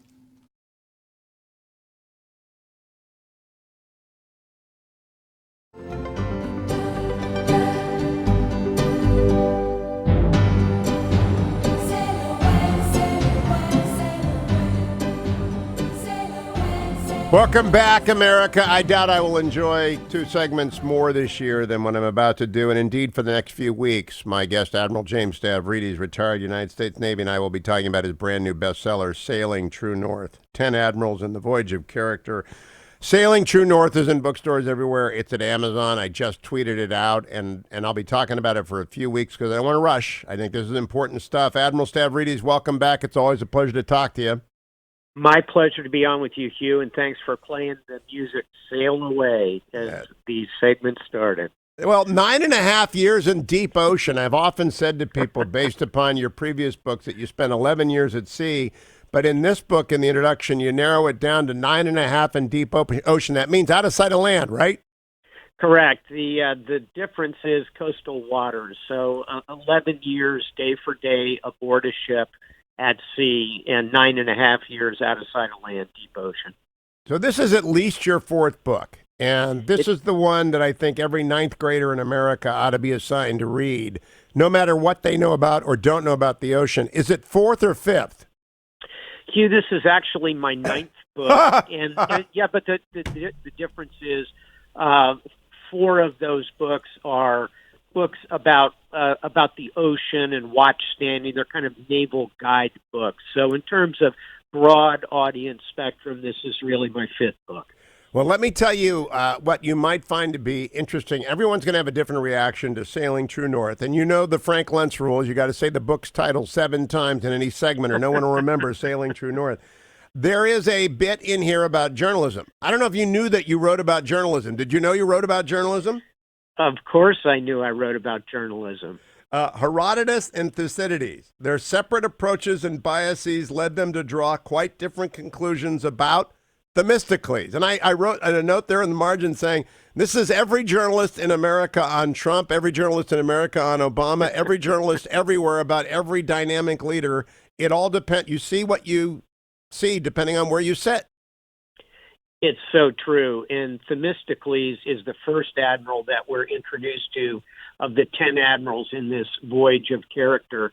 And he's a complicated character. He's somebody who is full of charisma. He's a powerful speaker. He's a dynamic leader. He's utterly decisive. On the other hand, that creates a lot of antibodies in the system in Athens, where he is centered. He leads the Athenian navy to an extraordinary victory in the Bay of Salamis, just off the coast of Athens, and defeats the Persians, today's Iranians. He stops them in their tracks and saves Greece from a Persian invasion. Yet after all of this, he's ultimately rejected by the police, by the city of Athens, and goes into exile.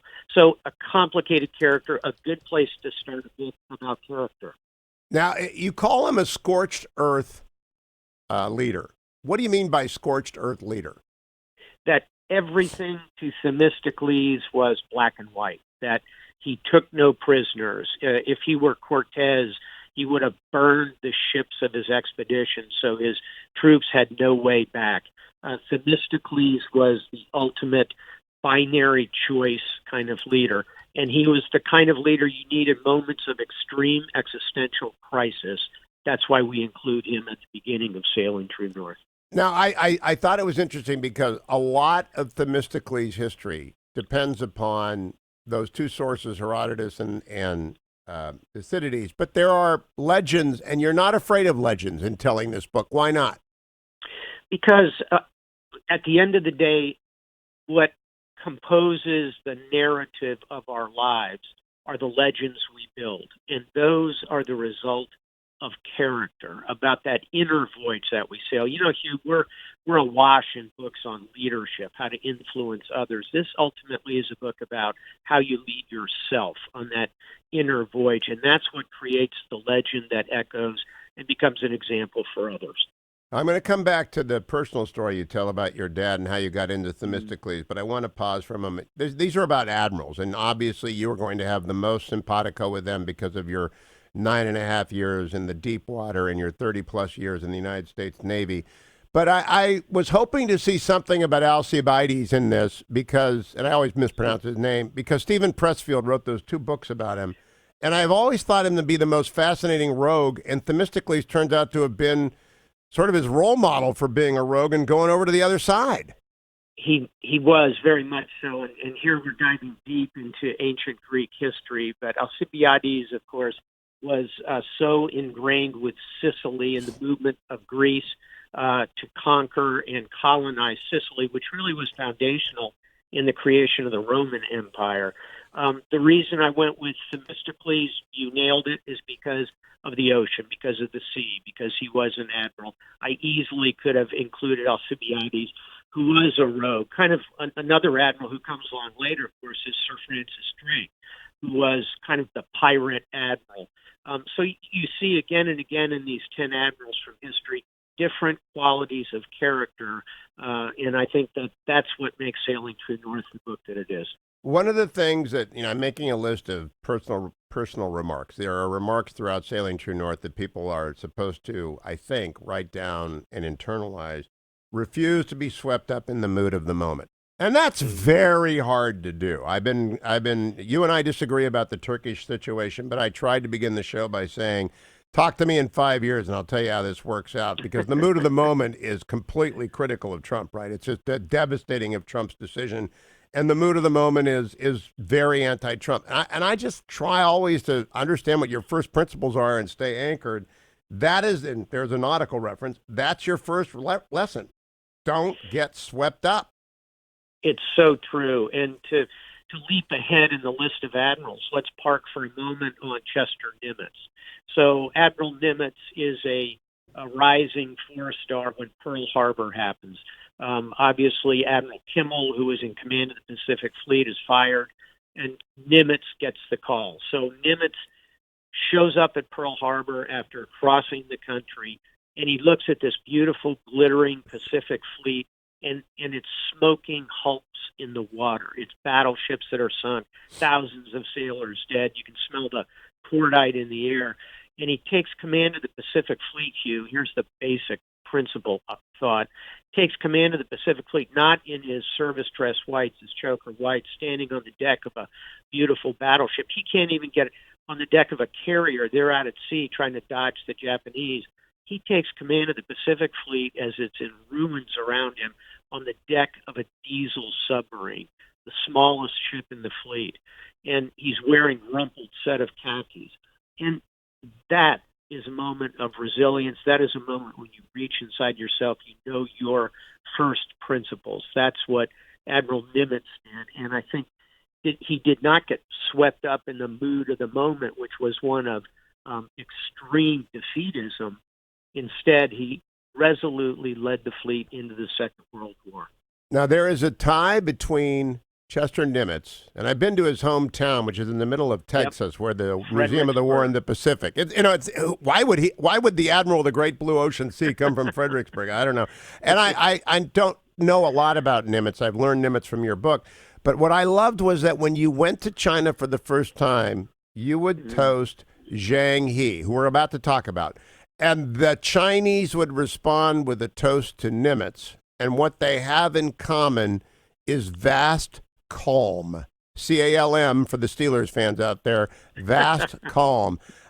Explain first the toasting, and then let's talk a little bit about... I first learned about Zhang He from Stanley McChrystal's book. And I actually had never heard of him in my life until I read McChrystal's book. And now he shows up in McChrystal's book, Kissinger's book, and your book. And I'm thinking, this is a key to a lot to understand this guy. Yeah, he was a captive who was captured in a series of wars between China and Mongolia, as was often the case in those days. He was captured as a 10-year-old boy. He was castrated, so he becomes a eunuch. Then he, however, overcomes this adversity, pretty extreme adversity, and rises through the ranks and eventually becomes the leading advisor to the emperor, and is chosen to build an enormous fleet of Chinese ships which sweep across the South China Sea into the Indian Ocean and effectively move China's trade and economic weight out into the world. It's extremely reminiscent, Hugh, of course, of what China is trying to do today with the One Belt, One Road strategy, creating economic dominance where it goes. So the thing I love about Zheng He is that he was a builder. He constructed this fleet himself. These are the largest wooden structures built by man, some of these ships. They're 500 feet long with crews of 400 during a period of time that Christopher Columbus is sailing in tiny ships, a tenth that size, to discover America. So he is a historical figure, but one also of calm and organizational abilities. That's why he and Nimitz are sort of paired in my mind. That's why he's an iconic figure to the Chinese Navy, the way that Nimitz is an iconic figure to the American Navy. I want to underscore to Americans, especially who are listening this morning, to understand the People's Republic of China right now and what we are up against and dealing with and co-evolving alongside of. You have to understand Zhang He, and Admiral Stavridis has done a terrific job introducing him. His first voyage is in 1405. It involves 700 of those wooden ships the Admiral just described, which are vast, 27,000 sailors. And if you don't know how far he went, I thank you for this detail, which I had not picked up. I kind of got that he went across the ocean to India, and I was thinking it was a back and forth. He went to Kenya. I mean, these guys went everywhere. It's an extraordinary story. And of course, this is almost a century before Christopher Columbus discovers America. Yeah. And so when I think of China, it helps me understand the way China looks at itself. And this is another element of character, is that ability to study, to reflect, to truly understand another culture, and then empathy, to put yourself in their place. So as we look, Hugh, today at the South China Sea and China's claims, we don't agree with them. We think they violate current international law. I believe that. On the other hand, China looks at it very differently because of these voyages. They look at it as a historical claim they have over the South China Sea. We need to understand that even as we need to confront China in terms of current international law. Now, the 9-dash line, is that a Zhang He legacy? Is that where that comes from? Absolutely. And it is fundamental to the Chinese claims as they have laid them out in the international courts. And, there is an element of international law which is respectful of historical claims. On the other hand, there are other balancing features in international law, including the rights of territoriality of all the other nations that surround the South China Sea, all of whom get their 200-mile exclusive economic zone. So China's claims are understandable, but they are not going to determine how this one comes out. And Admiral Stavridis, before I switch to Zumwalt at the end here, because I want to make sure in our first conversation about Sailing True North, we cover both the beginning and the end of the book. We'll fill in the middle the next time. I'm curious about whether or not the analogy of the Caribbean to the South China Sea cuts it with you. Let's cut some steel, as you say. I love that new phrase. I got a new phrase from the Navy, cut some steel. Let's get right down to it and make some noise. Is there a parallel between our claims to domination in the Caribbean Sea to the Chinese claims to domination in the South China Sea? I think there's a crucial difference. China claims the South China Sea as territorial sea, meaning that they would have utter sovereign control over it. They would have the right to construct those artificial islands. They would have the right to take oil and gas from it. They have the right to control any shipping that crosses it. They claim it as territorial sea the way that we claim the 200 miles along our coastline. That is not how we look at the Caribbean. We look at the Caribbean as high seas when it's outside the 200 miles around us, the 200 miles around all the island nations of the Caribbean. We're respectful of the international aspects of the Caribbean in ways that China is not in the South China Sea. All right, now I want to switch to Zumwalt. And the background of this is you've served a lot of SecNavs, Secretaries of the Navy, including Secretary of the Navy Richard Danzig. I know Modley, who's the Undersecretary. I know Spencer, who's the Secretary. Mm-hmm. I know Dino Aviles pretty well. I know a bunch of these guys who've been there. But to be the Sec Navy is a big deal. And your SecNav really introduced you to Zumwalt. Explain the Zumwalt story and explain Danzig and his impact on your career. So Richard Danzig was the Secretary of the Navy back in the Democratic administration a few years back. And he chose me to be his executive assistant, essentially his chief of staff. So I was settling into my desk there as a captain in the U.S. Navy. I'd just come from being a Commodore commanding a group of ships in the Pacific and in the Persian Gulf. So I'm back in the Pentagon. I'm trying to find my coffee cup. And in walks this silver-haired gentleman with extremely prominent eyebrows. And I look up, and of course I recognize Admiral Elmo Zumwalt, who was an extraordinary chief of naval operations in the early 1970s. He leaped over every 4-star and almost every 3-star in the Navy to become the chief of naval operations. Very controversial choice. But he walked in the door and said, "You and I share something, Captain Stavridis. We share this desk." And it turns out that he had been the executive assistant, the chief of staff, many years earlier to a previous Secretary of the Navy, Paul Ignatius. And so we formed a bond. He gave me a signed copy of his memoir, On Watch, which I commend highly. And he became a kind of a mentor to me in that job, in that role.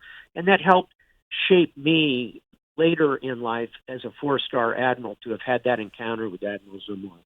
Now, you say you drop a plumb line from transition to the reform back to Elmo Zumwalt. His legacy lives on. What is that legacy, and what does the Navy need it today?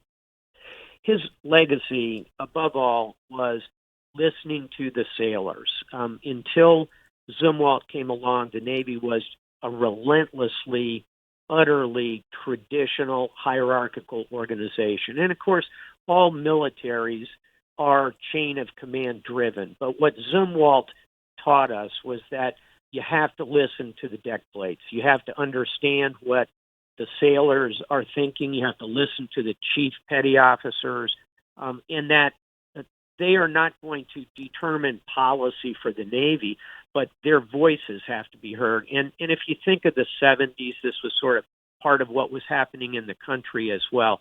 So this idea of reaching out, understanding what the sailors on the deck plates are thinking as you construct policy for the Navy today is a true legacy of Elmo Zumwalt. And the second thing, he was an innovator. He was willing to try new things. He put very junior officers in command of bigger ships. He tried all different kinds of new technologies.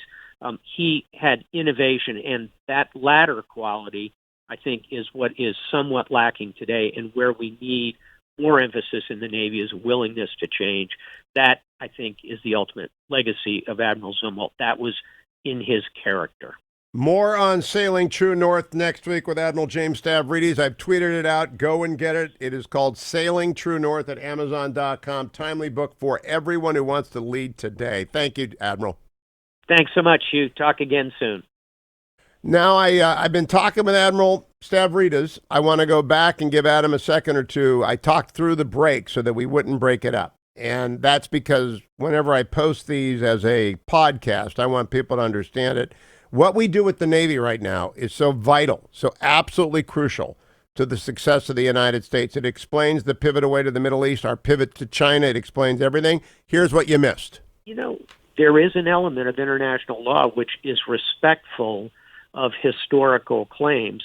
On the other hand, there are other balancing features in international law, including the rights of territoriality of all the other nations that surround the South China Sea, all of whom get their 200-mile exclusive economic zone. So China's claims are understandable, but they are not going to determine how this one comes out. And Admiral Stavridis, before I switch to Zumwalt at the end here, because I want to make sure in our first conversation about Sailing True North, we cover both the beginning and the end of the book. We'll fill in the middle the next time. I'm curious about whether or not the analogy of the Caribbean to the South China Sea cuts it with you. Let's cut some steel, as you say. I love that new phrase. I got a new phrase from the Navy, cut some steel. Let's get right down to it and make some noise. Is there a parallel between our claims to domination in the Caribbean Sea to the Chinese claims to domination in the South China Sea? I think there's a crucial difference. China claims the South China Sea as territorial sea, meaning that they would have utter sovereign control over it. They would have the right to construct those artificial islands. They would have the right to take oil and gas from it. They have the right to control any shipping that crosses it. They claim it as territorial sea the way that we claim the 200 miles along our coastline. That is not how we look at the Caribbean. We look at the Caribbean as high seas when it's outside the 200 miles around us, the 200 miles around all the island nations of the Caribbean. We're respectful of the international aspects of the Caribbean in ways that China is not in the South China Sea. All right, now I want to switch to Zumwalt. And the background of this is you've served a lot of SecNavs, Secretaries of the Navy, including Secretary of the Navy Richard Danzig. I know Modley, who's the Undersecretary. I know Spencer, who's the Secretary. Mm-hmm. I know Dino Aviles pretty well. I know a bunch of these guys who've been there. But to be the Sec Navy is a big deal. And your SecNav really introduced you to Zumwalt. Explain the Zumwalt story and explain Danzig and his impact on your career. So Richard Danzig was the Secretary of the Navy back in the Democratic administration a few years back. And he chose me to be his executive assistant, essentially his chief of staff. So I was settling into my desk there as a captain in the U.S. Navy. I'd just come from being a Commodore commanding a group of ships in the Pacific and in the Persian Gulf. So I'm back in the Pentagon. I'm trying to find my coffee cup. And in walks this silver-haired gentleman with extremely prominent eyebrows. And I look up, and of course I recognize Admiral Elmo Zumwalt, who was an extraordinary chief of naval operations in the early 1970s. He leaped over every 4-star and almost every 3-star in the Navy to become the chief of naval operations. Very controversial choice. But he walked in the door and said, "You and I share something, Captain Stavridis. We share this desk." And it turns out that he had been the executive assistant, the chief of staff, many years earlier to a previous Secretary of the Navy, Paul Ignatius. And so we formed a bond. He gave me a signed copy of his memoir, On Watch, which I commend highly. And he became a kind of a mentor to me in that job, in that role. And that helped shape me later in life as a four-star admiral to have had that encounter with Admiral Zumwalt. Now, you say you drop a plumb line from transition to the reform back to Admiral Zumwalt. His legacy lives on. What is that legacy, and what does the Navy need it today? His legacy. Hold on to that legacy thing. I'm going to play that in the at the end of the next hour. I want to remind everyone about Alliance Defending Freedom, because it is urgent that we get ADF fully funded for the year ahead. They just argued before the Supreme Court a very important case. One that will impact every church in the United States. And we have Beto O'Rourke out there calling for the demolishing the withdrawal of every tax-exempt status for every church in America. The left has declared open season on religion in America. Attorney General Barr recognized that this week. And we need everyone in America who's a person of faith, regardless of your denomination, to step up and defend the people who defend faith, Alliance Defending Freedom. You can go and call them at 866-700-1060, 866-700-1060, or the banner at the top of HughHewitt.com is Alliance Defending Freedom. I'll be right back with Victoria Coates of the National Security Council. Stay tuned.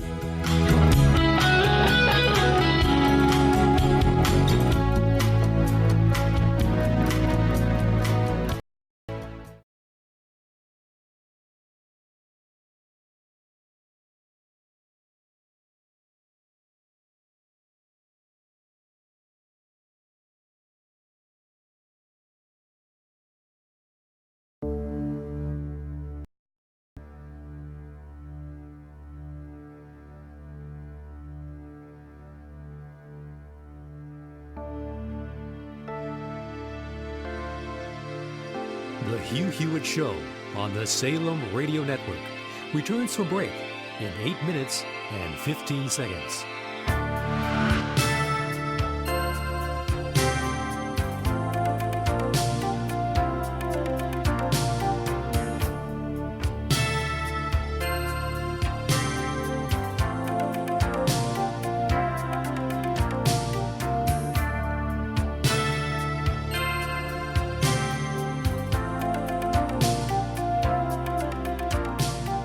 The Hugh Hewitt Show on the Salem Radio Network returns from break in 7 minutes and 45 seconds.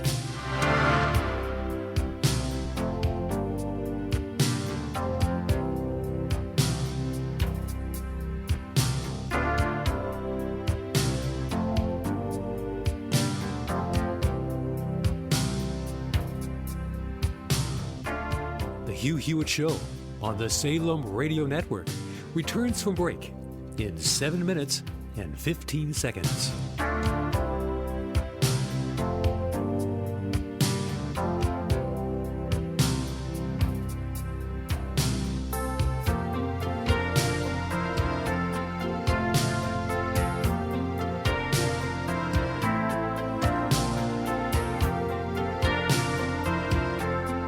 The Hugh Hewitt Show on the Salem Radio Network returns from break in 6 minutes and 45 seconds.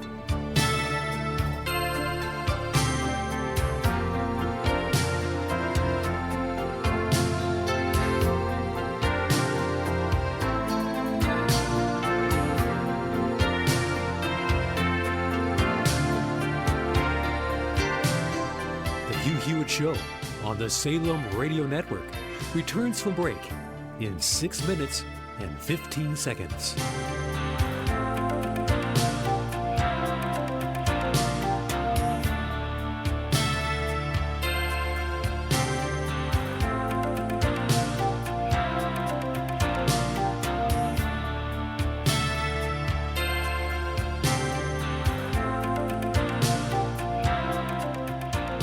The Hugh Hewitt Show on the Salem Radio Network returns from break in 5 minutes and 45 seconds.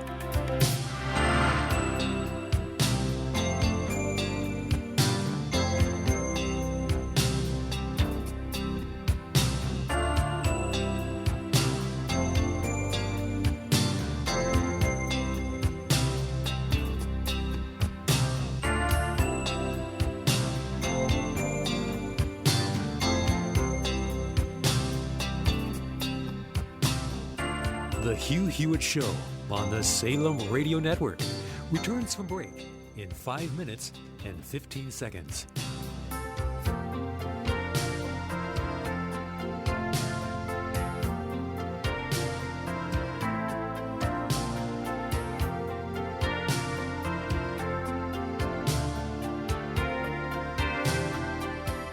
The Hugh Hewitt Show on the Salem Radio Network returns from break in 4 minutes and 45 seconds.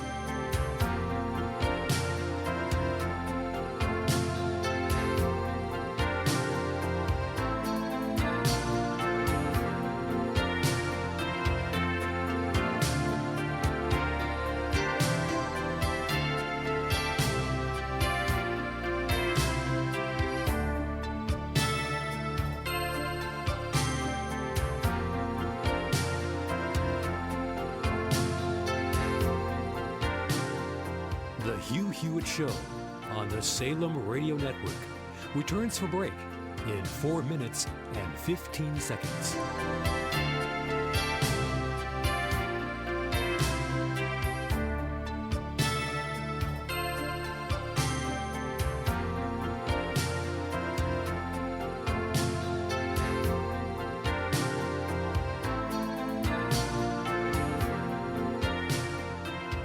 The Hugh Hewitt Show on the Salem Radio Network returns from break in 3 minutes and 45 seconds.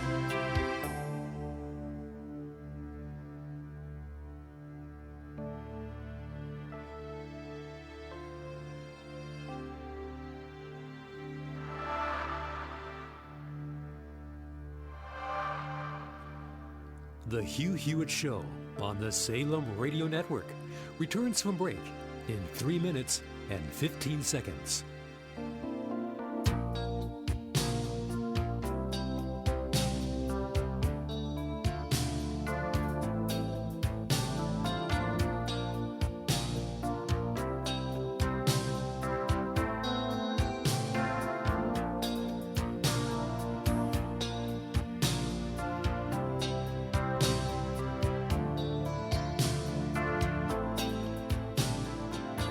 The Hugh Hewitt Show on the Salem Radio Network returns from break in 2 minutes and 45 seconds.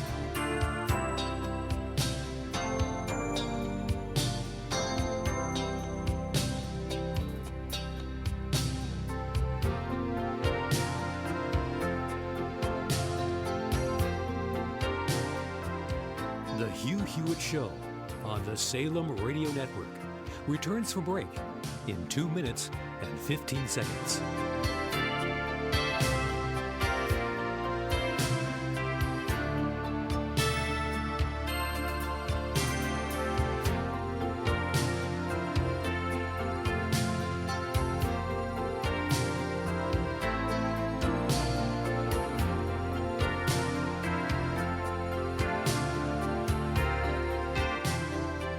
The Hugh Hewitt Show on the Salem Radio Network returns from break in 1 minute and 45 seconds.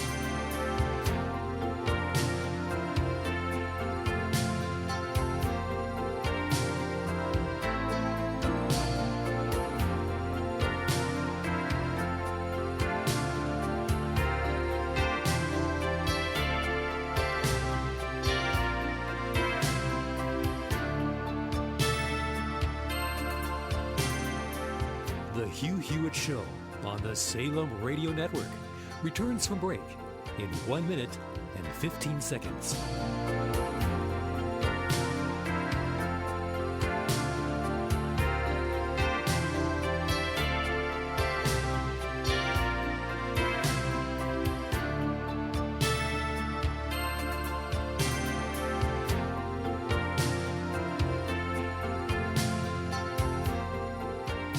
The Hugh Hewitt Show on the Salem Radio Network returns from break in 45 seconds.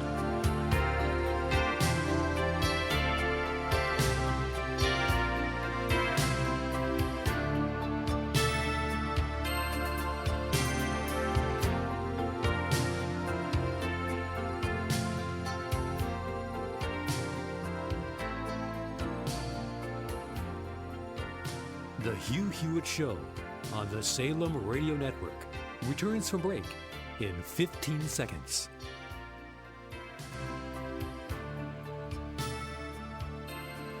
The Hugh Hewitt Show returns from break.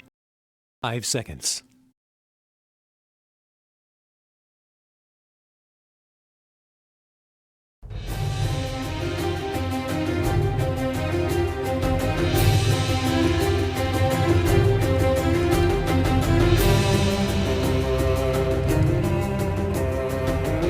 Morning, Glory, America. Bonjour, hi, Canada. Greetings, everyone listening in Israel, China, and everywhere you are at HughHewitt.com or watching on TownHallTV.com. I begin this hour with Victoria Coates. She is Deputy Assistant to President Trump. She is the Senior Director for Middle East at the National Security Council. She was my traveling companion with John Bolton when we went to Jerusalem and Ankara at the beginning of this year.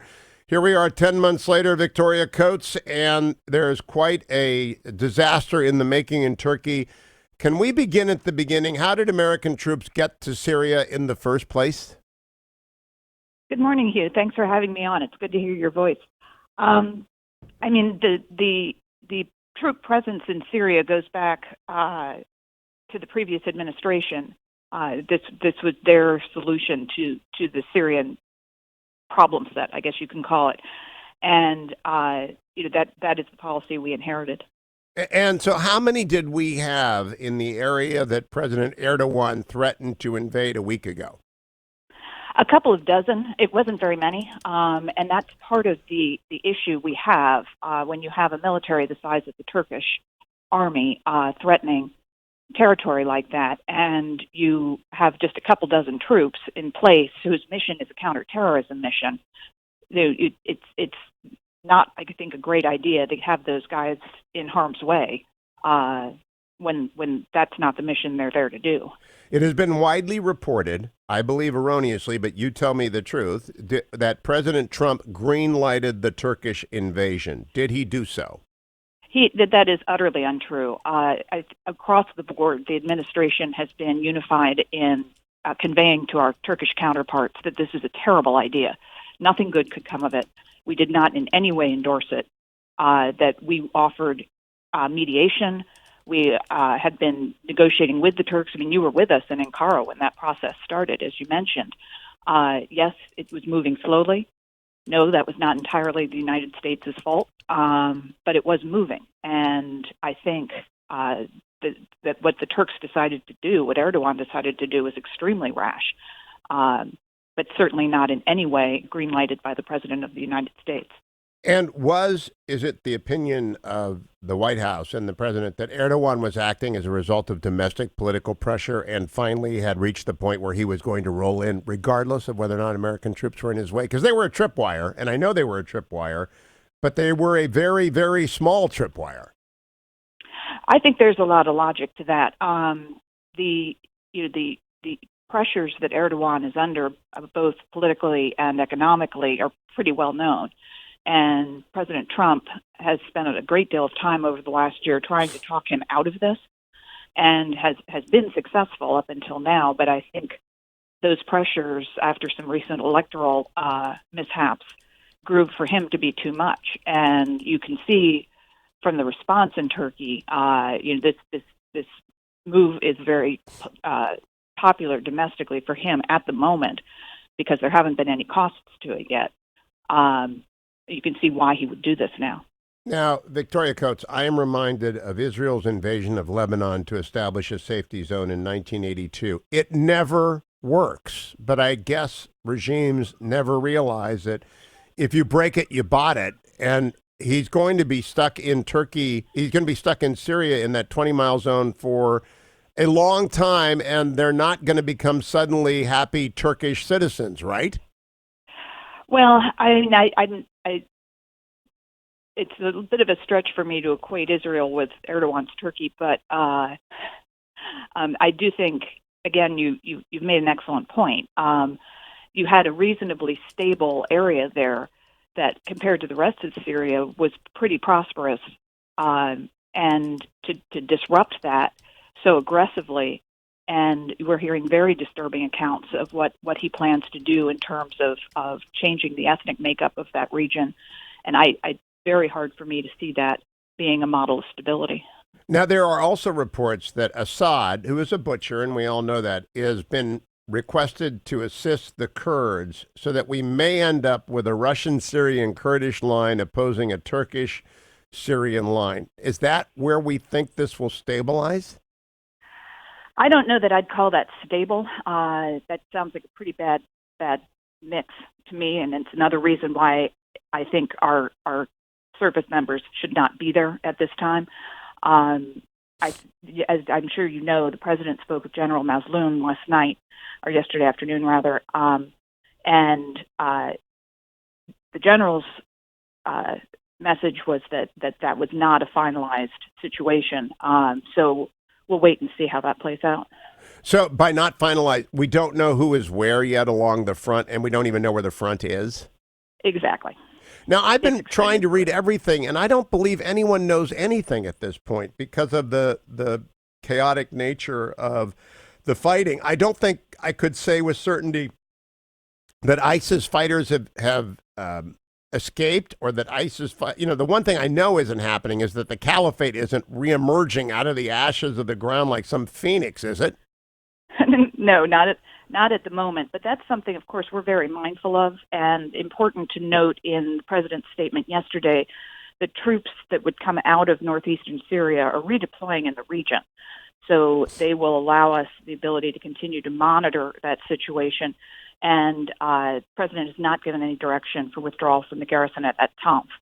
So the notion that we're suddenly fleeing the Middle East is not accurate. Now, my friend and your new boss, Robert O'Brien, is on a plane with Mike Pence, the vice president, to talk to Erdogan. You know, when we went with National Security Advisor Bolton, Erdogan wouldn't meet with Bolton. Do we expect Erdogan to meet with the vice president and National Security Advisor O'Brien?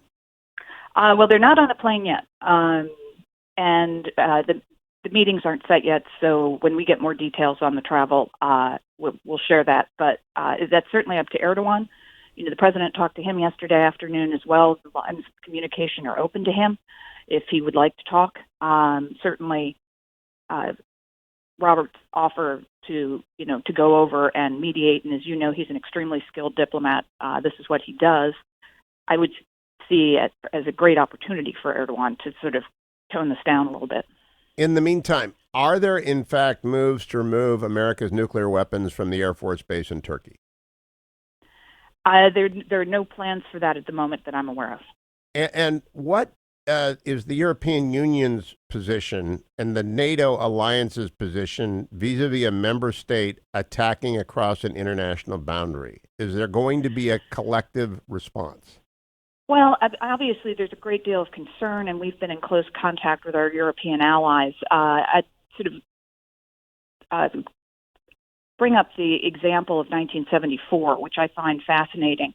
In the summer of 74, in the invasion of Cyprus, something that basically went unnoticed in the United States, because, of course, we were doing something else in the summer of 74. But my old boss, Don Rumsfeld, was ambassador to NATO during that crisis and remembers very vividly how the NATO alliance was a vehicle in which all parties could keep talking and keep communicating sort of out of the spotlight, and it really helped to diffuse it. So I think that NATO could be a real resource to us at this point. Now, I want to make sure that people understand as well something you said. We are not leaving Iraq. Because I tried to explain the first part of this. This all goes back to 2011 and the precipitous withdrawal of American troops from Iraq, which launched ISIS by virtue of creating a vacuum into which ISIS came with its black flags, which eventually led to having to follow them into Syria, which led to American troops being in Syria and Turkey wanting to come across the border. It's all very complicated. It's all very old. It's all very Middle East. The question is, though, are we firm in our commitment to remaining in Iraq? This is something that obviously is a question for the president, but despite the fact that his views on the origins of the Iraq War are well known, we visited Iraq with him at Christmas this year, and he was extremely impressed by the resources that we have there and their ability to execute counterterrorism missions, which are keeping us safe at home. And so, obviously, the government of Iraq gets a vote in this as well. But I don't see any plans to abandon those resources at this point. And finally, General Mattis said on Meet the Press on Sunday, the enemy has a vote as well. ISIS has a vote. But let's reemphasize, I have not seen any evidence that ISIS has reestablished any physical caliphate anywhere. Am I correct? Oh, you're absolutely correct. And, we continue to fight against ISIS, to monitor ISIS. The destruction of the caliphate is one of the great achievements of President Trump's first term, something he directed the day after he was sworn in. And, we've talked a lot about the protection of religious minorities, of ethnic minorities. The great predator for those communities is ISIS. And that's what the president has taken out. And so certainly we have no interest in letting those gains slide away. Victoria Coates, Deputy Assistant to the President, Senior Director for the Middle East at the NSC. Thank you for joining me. I appreciate the update. More of your reaction, America, when we come right back on The Hugh Hewitt Show. This portion of the Hugh Hewitt Show has been brought to you by MyPillow. Call 800-951-5493 or go to MyPillow.com and be sure to use a promo code HUGH.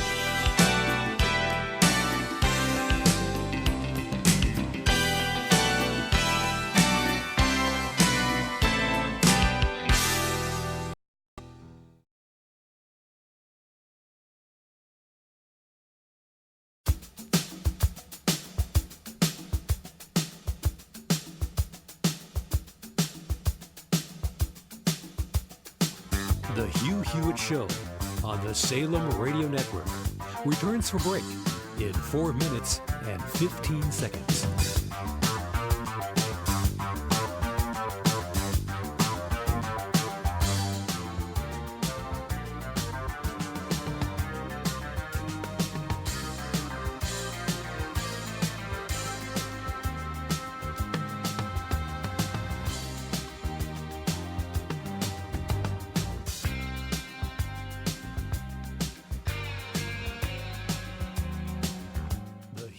Show on the Salem Radio Network returns from break in 3 minutes and 45 seconds.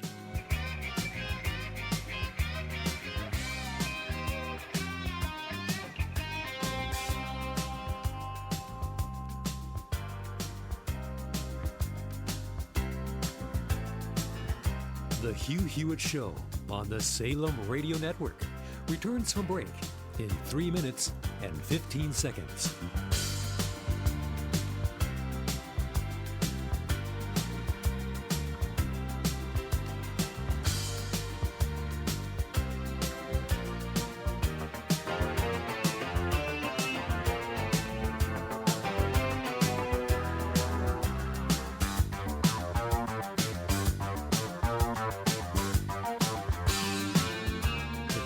Show on the Salem Radio Network returns from break in 2 minutes and 45 seconds.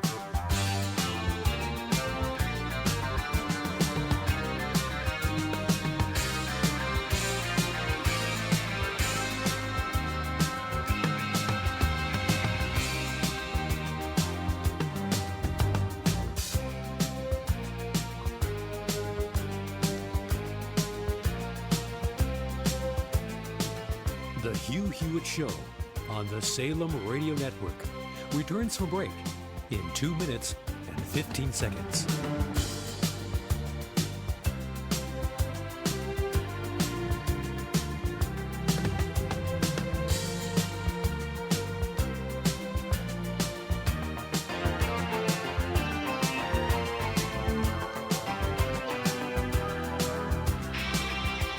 The Hugh Hewitt Show on the Salem Radio Network returns from break in 1 minute and 45 seconds.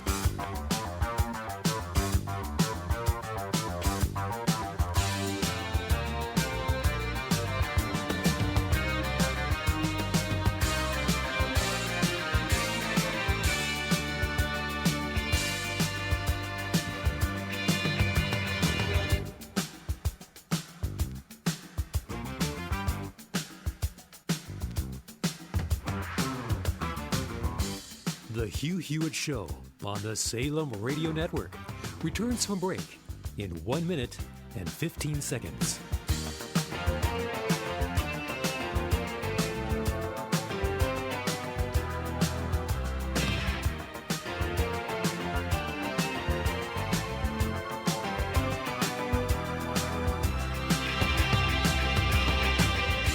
Hugh Hewitt Show on the Salem Radio Network returns from break in 45 seconds.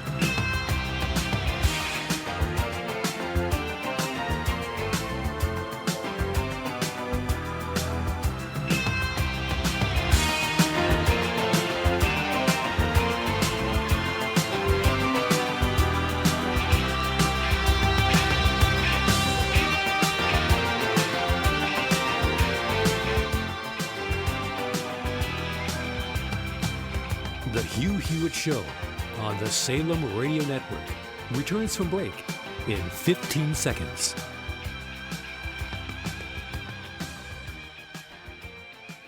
The Hugh Hewitt Show returns from break in 5 seconds.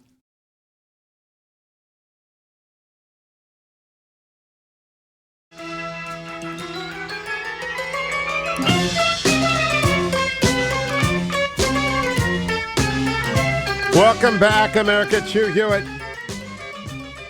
The impeachment charade continues. Meanwhile, Hunter Biden went on ABC News this morning and said this. If your last name wasn't Biden, do you think you would have been asked to be on the board of Burisma? I don't know. Probably not. But that's, I don't think that there's a lot of things that would have happened in my life that if my last name wasn't Biden. Why did you leave the board in April? It's a 5-year term. And you chose not to I chose continue. not to. Yeah. Why? I think it's pretty obvious why. This is your opportunity to say why. Well, because I think that this is what becomes a distraction, because I have to sit here and answer these questions. And so that's why I've committed that I won't serve on any boards or I won't work. Mr. Goodness, the mainstream media comfy blanket around this guy. You know what the question is? Did you talk to the owner of Burisma? What did he ask you to do? What did he expect to get from you? You said in the New Yorker you discussed this with your father. Your father said he hasn't discussed it with you. Who is telling the truth? This is not a hard interview. They're playing kitty gloves with a guy who joined a board of a Ukrainian gas company for $50,000 a month while his father was the vice president. And it just, if they don't bring this up tonight, there's a debate tonight. The New York Times and CNN is hosting it. We'll probably not even hear the word Hunter Biden. Or we'll get, they'll indulge. All the Democrats know that Biden's bleeding out. So they're not going to touch him on it. They're not going to make him mad. They're all going to tut and say, you're right. Oh, it's terrible. Poor Hunter Biden. He got $50,000 a month for 5 years. And I don't even know about the China stuff. I haven't seen any good reporting on the China stuff. So I don't know if the president's right about that or if that's just internet rumor mongering. But I know what Hunter Biden just admitted to. Play it again. Hunter Biden on ABC this morning. Or maybe not play it again. Is it tough to cue it up a second time? I guess any it might. Foreign entities when my dad becomes president. Do you think that should be a rule across the board for any administration? No, look, that's the rule that I'm going to adhere to. Do you regret being on the board to begin with? No, I don't regret being on the board. What I regret is not taking into account that there would be a Rudy Giuliani and a president of the United States that would be listening to this ridiculous conspiracy idea, which has, again, been completely debunked by everyone. And, I think people at home are thinking, how could that not have crossed your mind? Or you wouldn't have felt just a little bit in your gut, like, maybe this isn't a good idea to go and sit on the board of this Ukrainian company. I said to you, in retrospect, I wish that my judgment... Time, you never thought, this might not look right. You know what? What a stupid question. I'm sorry. This is just patty cake. Hunter Biden, what did you get paid $50,000 a month to do? How often did you go? How many meetings did you make? Weren't you in rehab at the same time you were on the board? Did the board ever concern itself with the fact that you're in rehab? Did you ever consider what they wanted from you? Did you make any agreements with this individual? Did you compromise American national security in any sort of way? How often did you go to Ukraine? Where did you stay in Ukraine? Did you have any relationships in Ukraine beyond the gas company? This is just basic journalism that is not being done about Hunter Biden because he's Hunter Biden, because it's Joe Biden, because everybody likes Joe Biden. I understand it. This campaign's over. It's done. They're not, and it's done because of his son. It was done before that because he's too old, but it's just done. But tonight, they will not discuss it. And I just defy anyone out there, defy you, to imagine if George W. Bush's daughter had gone on to Burisma or an Iranian or an Iraqi oil company board. Remember, the Ukraine was invaded on Obama-Biden's watch. This is it's the most, I think, according to most international indices, the equal of any other corrupt nation in the world. And they got oligarchs all over the place buying people, and they bought the vice president's son. And they charged him a pretty good penny. I don't even know how much. I don't even know if the ABC people asked him, how much were you paid? That would be a starting point, wouldn't it? How much total did you make from Burisma? Just give us a number. The total, 5 years. What's it show on your 990 or your 10? What do you get? 10. What is it when you get paid by someone? Is it 1099? What's your 1099 show? Will you release your tax returns? Can we find out? And by the way, how much money did you bring back from China? Did you travel with your father on the plane? This is easy stuff. I'll be right back, America. Stay tuned. Don't forget to sign up for the Hugh-niverse. All of Hugh's broadcasts on demand, the after show, which in my opinion is worth the price all by itself, Dwayne FM, and all sorts of bonus content. www.hugh-niverse.com.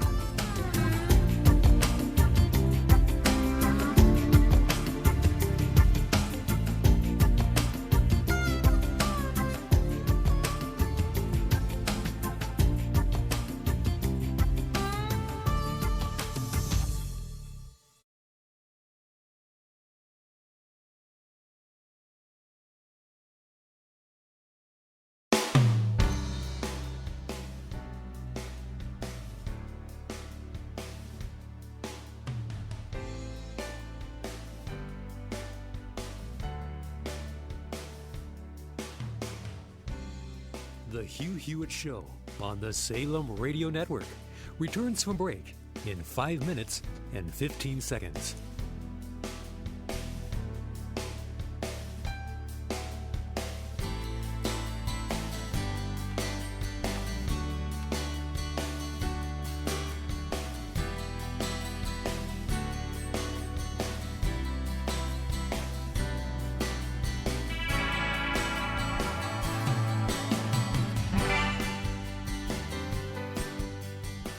Hugh Hewitt Show on the Salem Radio Network returns from break in 4 minutes and 45 seconds.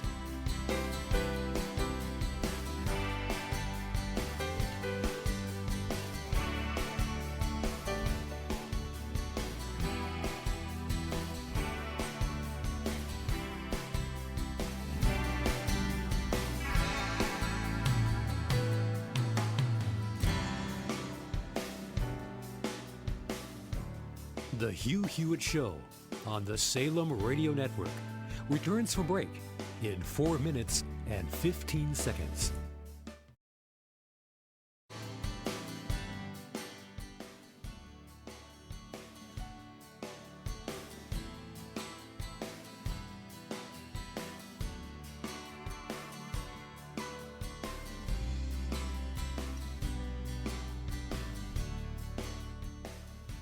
The Hugh Hewitt Show on the Salem Radio Network returns from break in 3 minutes and 45 seconds.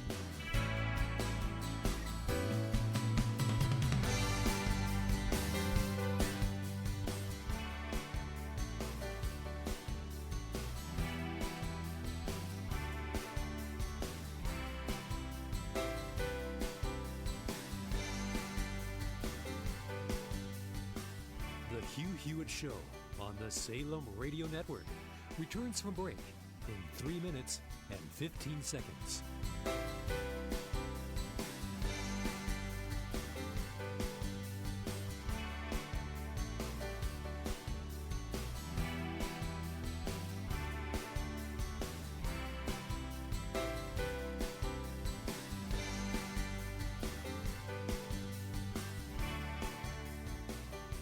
The Hugh Hewitt Show on the Salem Radio Network returns from break in 2 minutes and 45 seconds.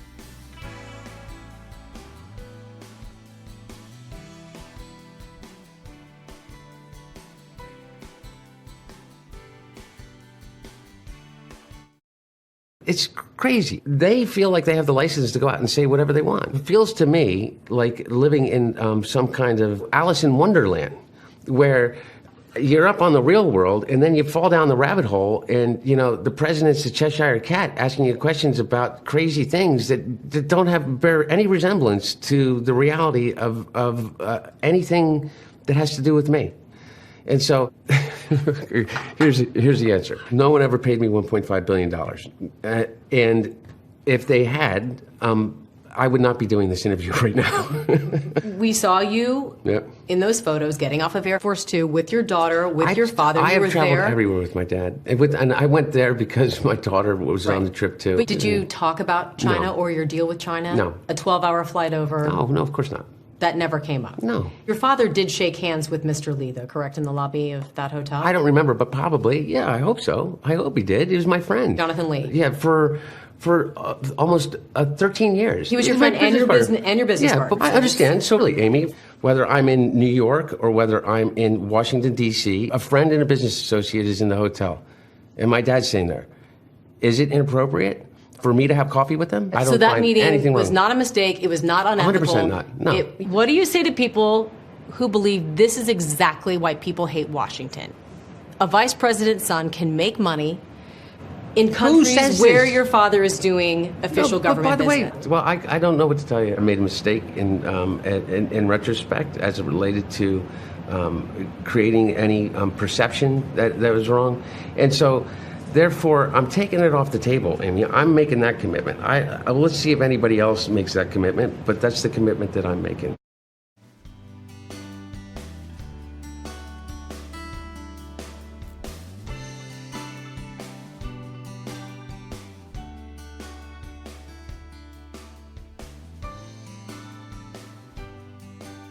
The Hugh Hewitt Show on the Salem Radio Network returns from break in 15 seconds.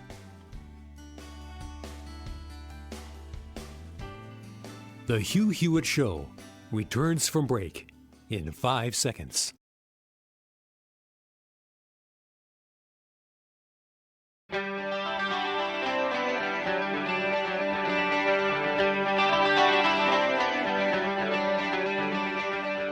That I was unqualified to be on the board. What were your qualifications to be on the board of Burisma? Well, I was vice chairman of the board of Amtrak for 5 years. I was the chairman of the board of the UN World Food Program. I was a lawyer for Boies Schiller Flexner, one of the most prestigious law firms in the world. You didn't have any extensive knowledge about natural gas or Ukraine itself, though.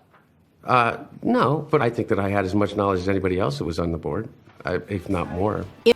Oh, my gosh.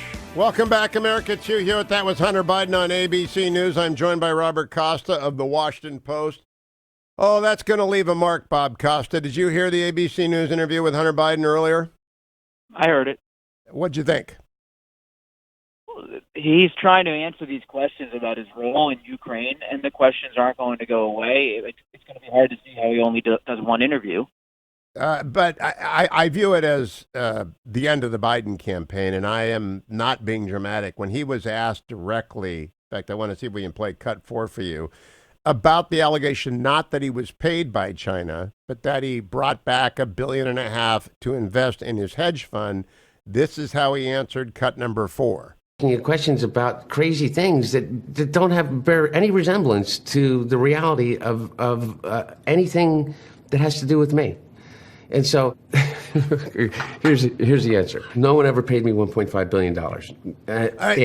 Stop. So that's a straw man, Robert. When you're a reporter, you know this. I'm a reporter when I want to be a reporter, and I'm a commentator when I'm a commentator. But when I ask a question and someone says, no one paid me $1.5 billion, it's not responsive. Does it do anything to help him? When you say the Biden campaign's over, wait and see. There's a Democratic debate tonight. Is Senator Warren, Senator Sanders actually going to take this ABC News interview and make Hunter Biden an issue? No. I haven't seen that in the Democratic race. This is a story that's operating outside of that spectrum.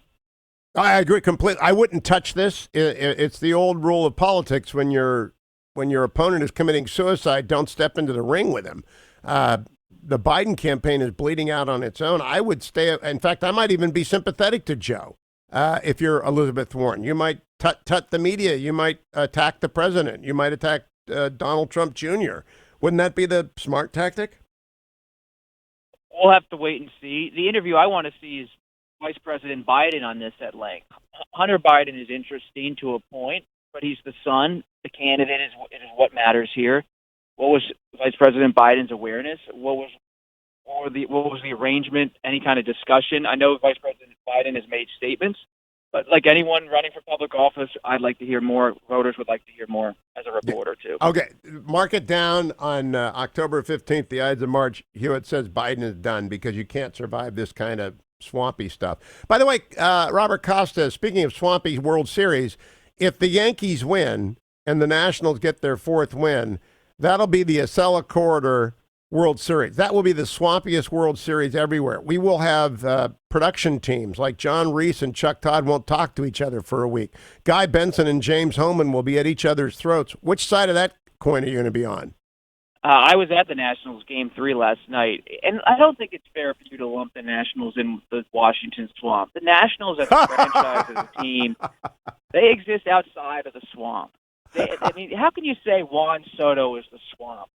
Brian Zimmerman's the swamp. They are old school Washington. This is a team that's been ripped apart. The Senators twice leaving town, Rangers stealing them, Twins stealing them. Let Washington have a little bit of a moment as an actual city.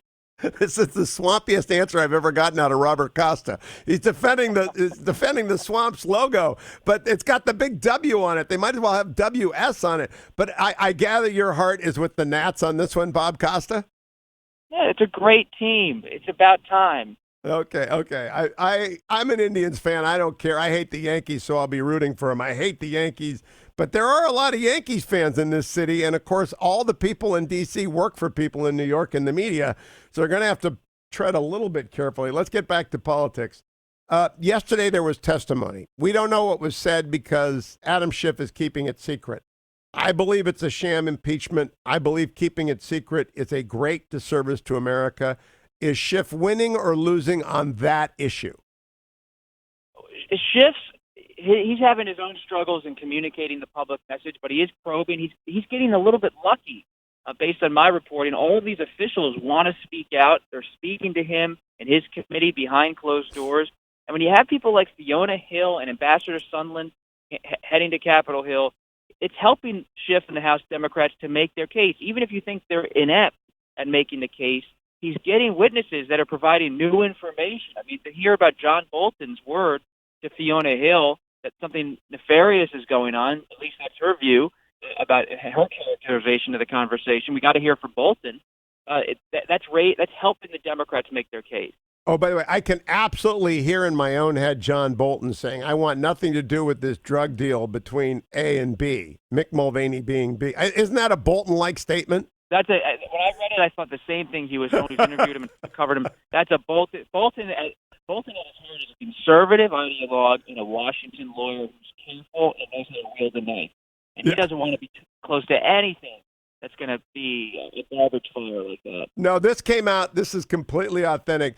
They have a meeting where I can't remember which guy it is because this Ukraine thing is so messed up. And he says, send someone over to the White House counsel's office and tell them this just happened and I got nothing to do with this drug deal.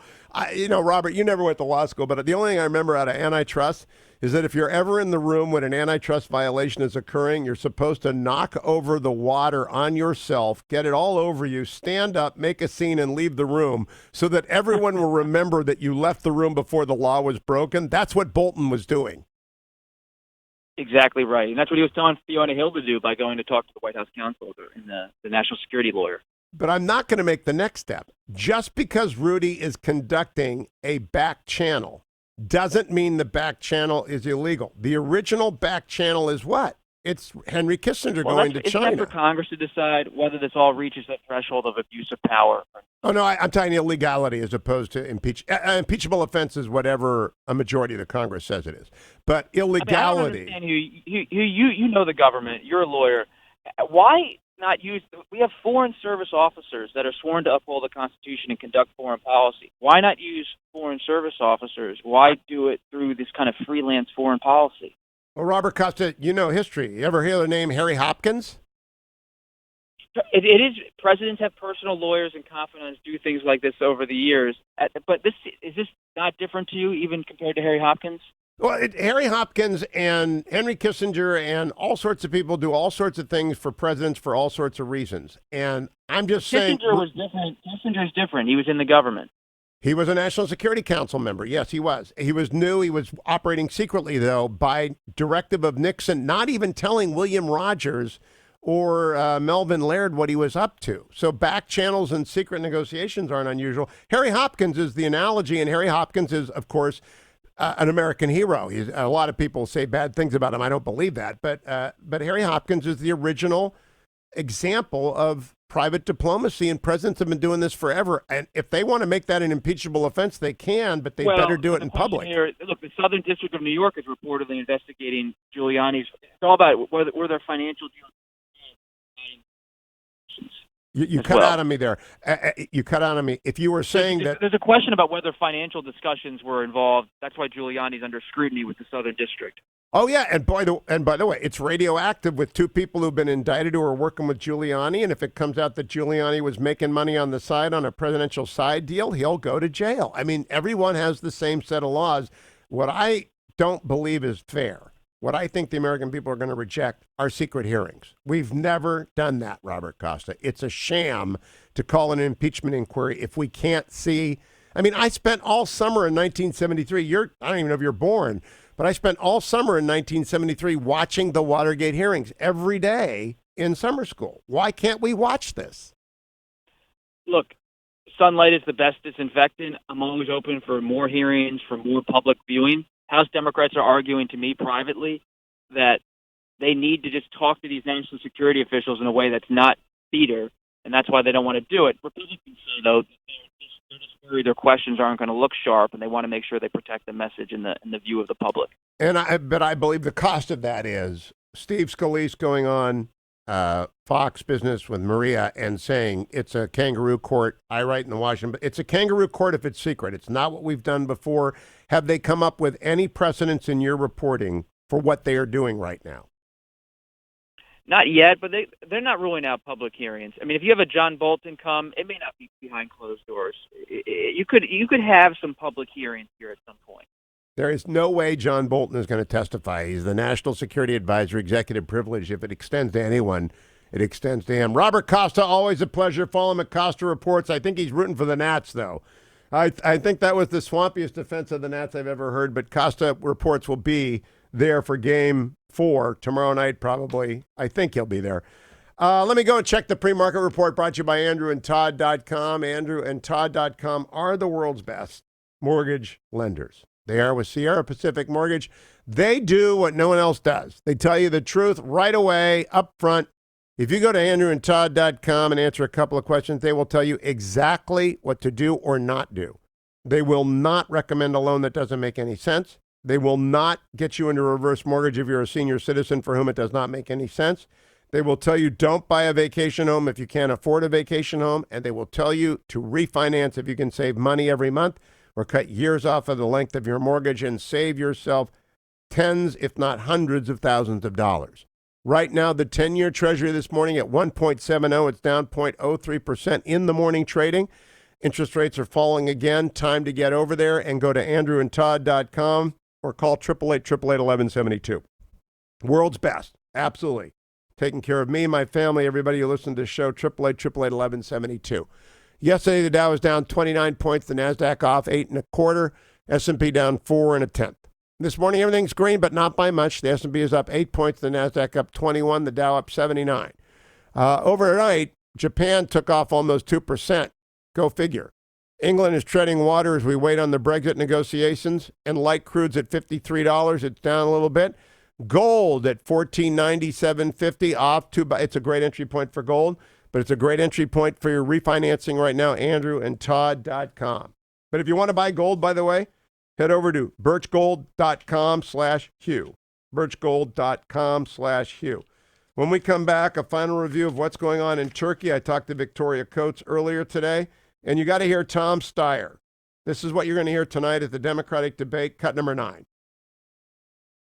We are in the fight of our lives.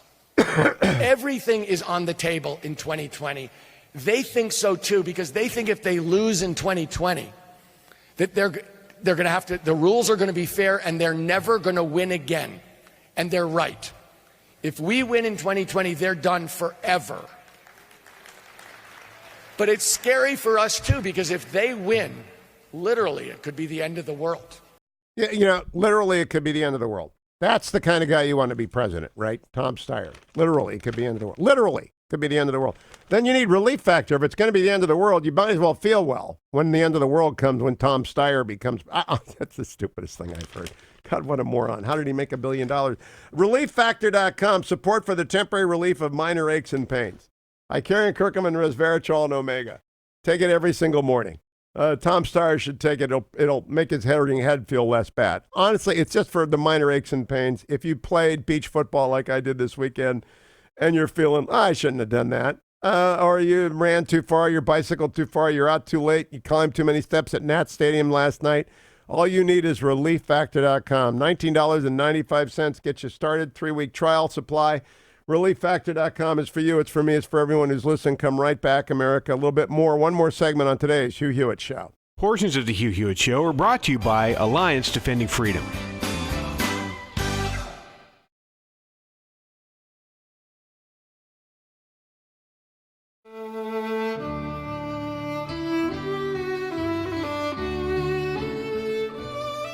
The Hugh Hewitt Show on the Salem Radio Network returns from break in 3 minutes and 15 seconds.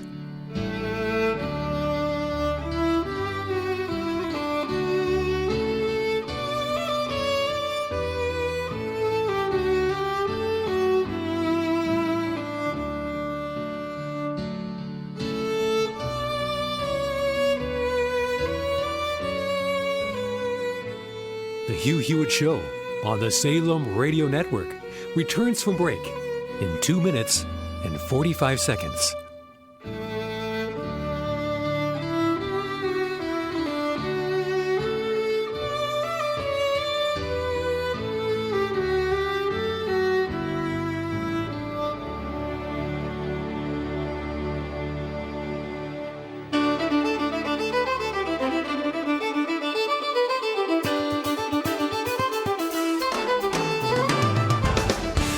Hugh Hewitt Show on the Salem Radio Network returns from break in 2 minutes and 15 seconds.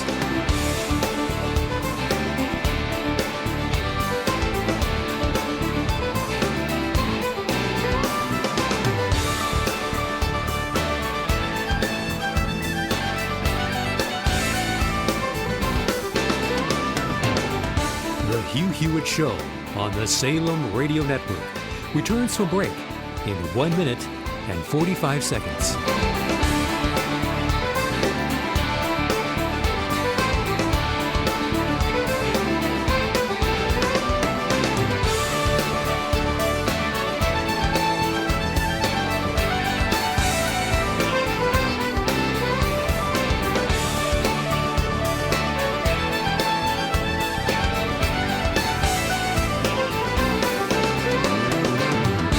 The Hugh Hewitt Show on the Salem Radio Network returns from break in 1 minute and 15 seconds.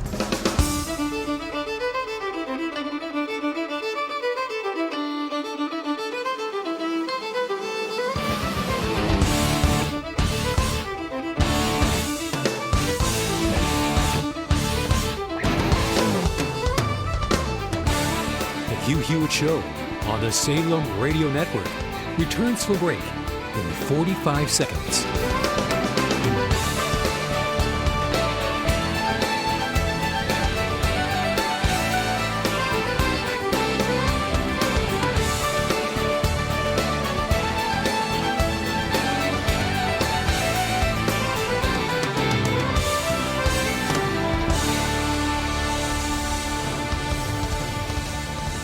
The Hugh Hewitt Show on the Salem Radio Network returns from break in 15 seconds.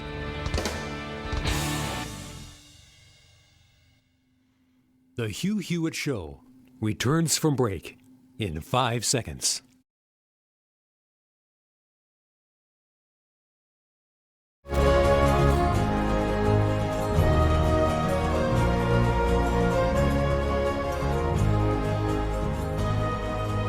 Welcome back, America. It's Hugh Hewitt.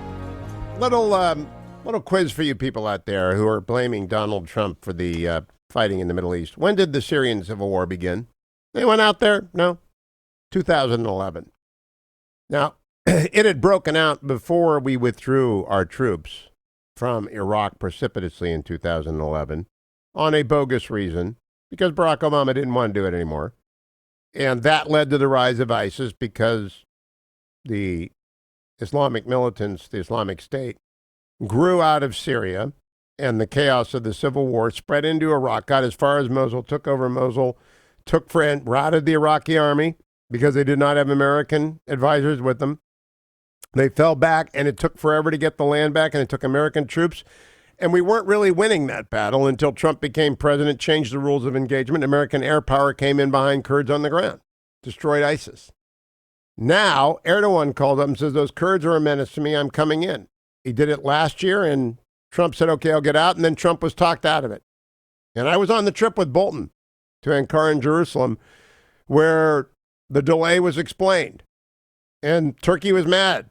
But Trump stayed another 10 months, and then Erdogan said, I'm coming in anyway. And Victoria Coates on this show this morning confirmed that. The president did not give a green light to Erdogan, but Erdogan said he was coming in. We had 50 troops there. 50. You know what happens when the Turkish army comes over the hill and you got 50 Americans in the way? They don't stop the Turkish army. You could bomb the Turkish army. That would be something, wouldn't it? With the American air base, you could use planes from the American air base in Turkey to bomb Turkish troops. Oh, by the way, we got 50 nuclear weapons on that base. So it's a little complicated. But what has happened is that every reporter hates Trump. I say every. Let me qualify that. 75 to 90% of reporters hate Trump. 10% are neutral to favorable. I just call balls and strikes.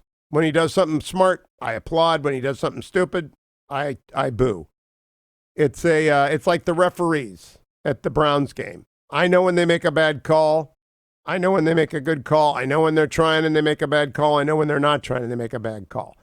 And so I get it right on Trump about 100% of the time. I got his number. The president and I have talked a couple of times, but he doesn't do the show for he's very suspicious of me.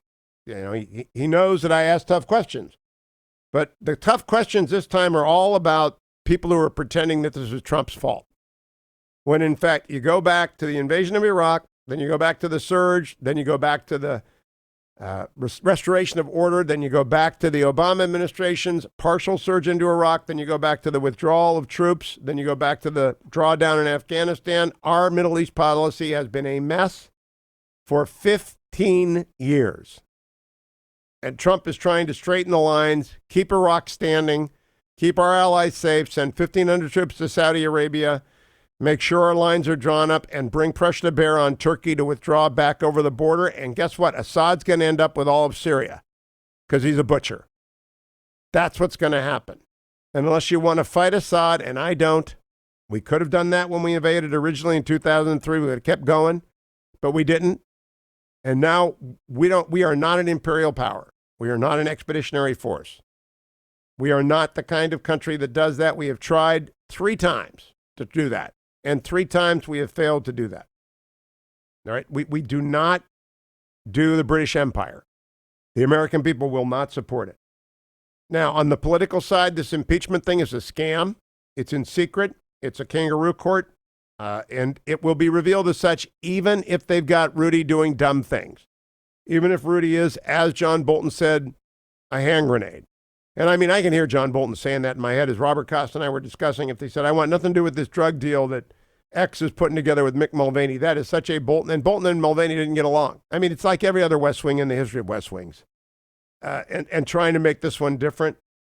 But against all this, let me tell you, it's still going to be a binary choice. You're still going to have to pick Trump or one of them. Tom Steyer, for example, cut number 9. We are in the fight of our lives. Everything is on the table in 2020. They think so too, because they think if they lose in 2020, that they're going to have to, the rules are going to be fair and they're never going to win again. And they're right. If we win in 2020, they're done forever. But it's scary for us, too, because if they win, literally, it could be the end of the world. Literally, it could be the end of the world. Literally, it could be the end of the world. Literally. Literally. So I just ask you, that's Tom Steyer. He's on the stage tonight. People will ignore him. They're going to ignore Hunter Biden and his millions of dollars from Ukraine. They're going to ignore Hunter Biden and his $1 billion, and he didn't make it. It was put into his hedge fund. They don't give you $1 billion. They give you $1 billion to invest, and you make the VIG. Gosh, people, that ABC interview, I wish, Hunter Biden, you're welcome to come on my show. It'll be very courteous, but it'll be very thorough, and then you can actually say, I'm done with it. Because until you get one big interview where they ask you the real question, it just drags on and on and on. Your father is already roadkill because of this. At least put an end to this misery on these questions. We'll cover the debate tonight, America. I'll have all the answers on the next Hugh Hewitt Show. Thank you, Adam. Thank you, Ben. Thank you, Generalissimo. The Hugh Hewitt Show. Portions of the Hugh Hewitt Show are brought to you by Alliance Defending Freedom.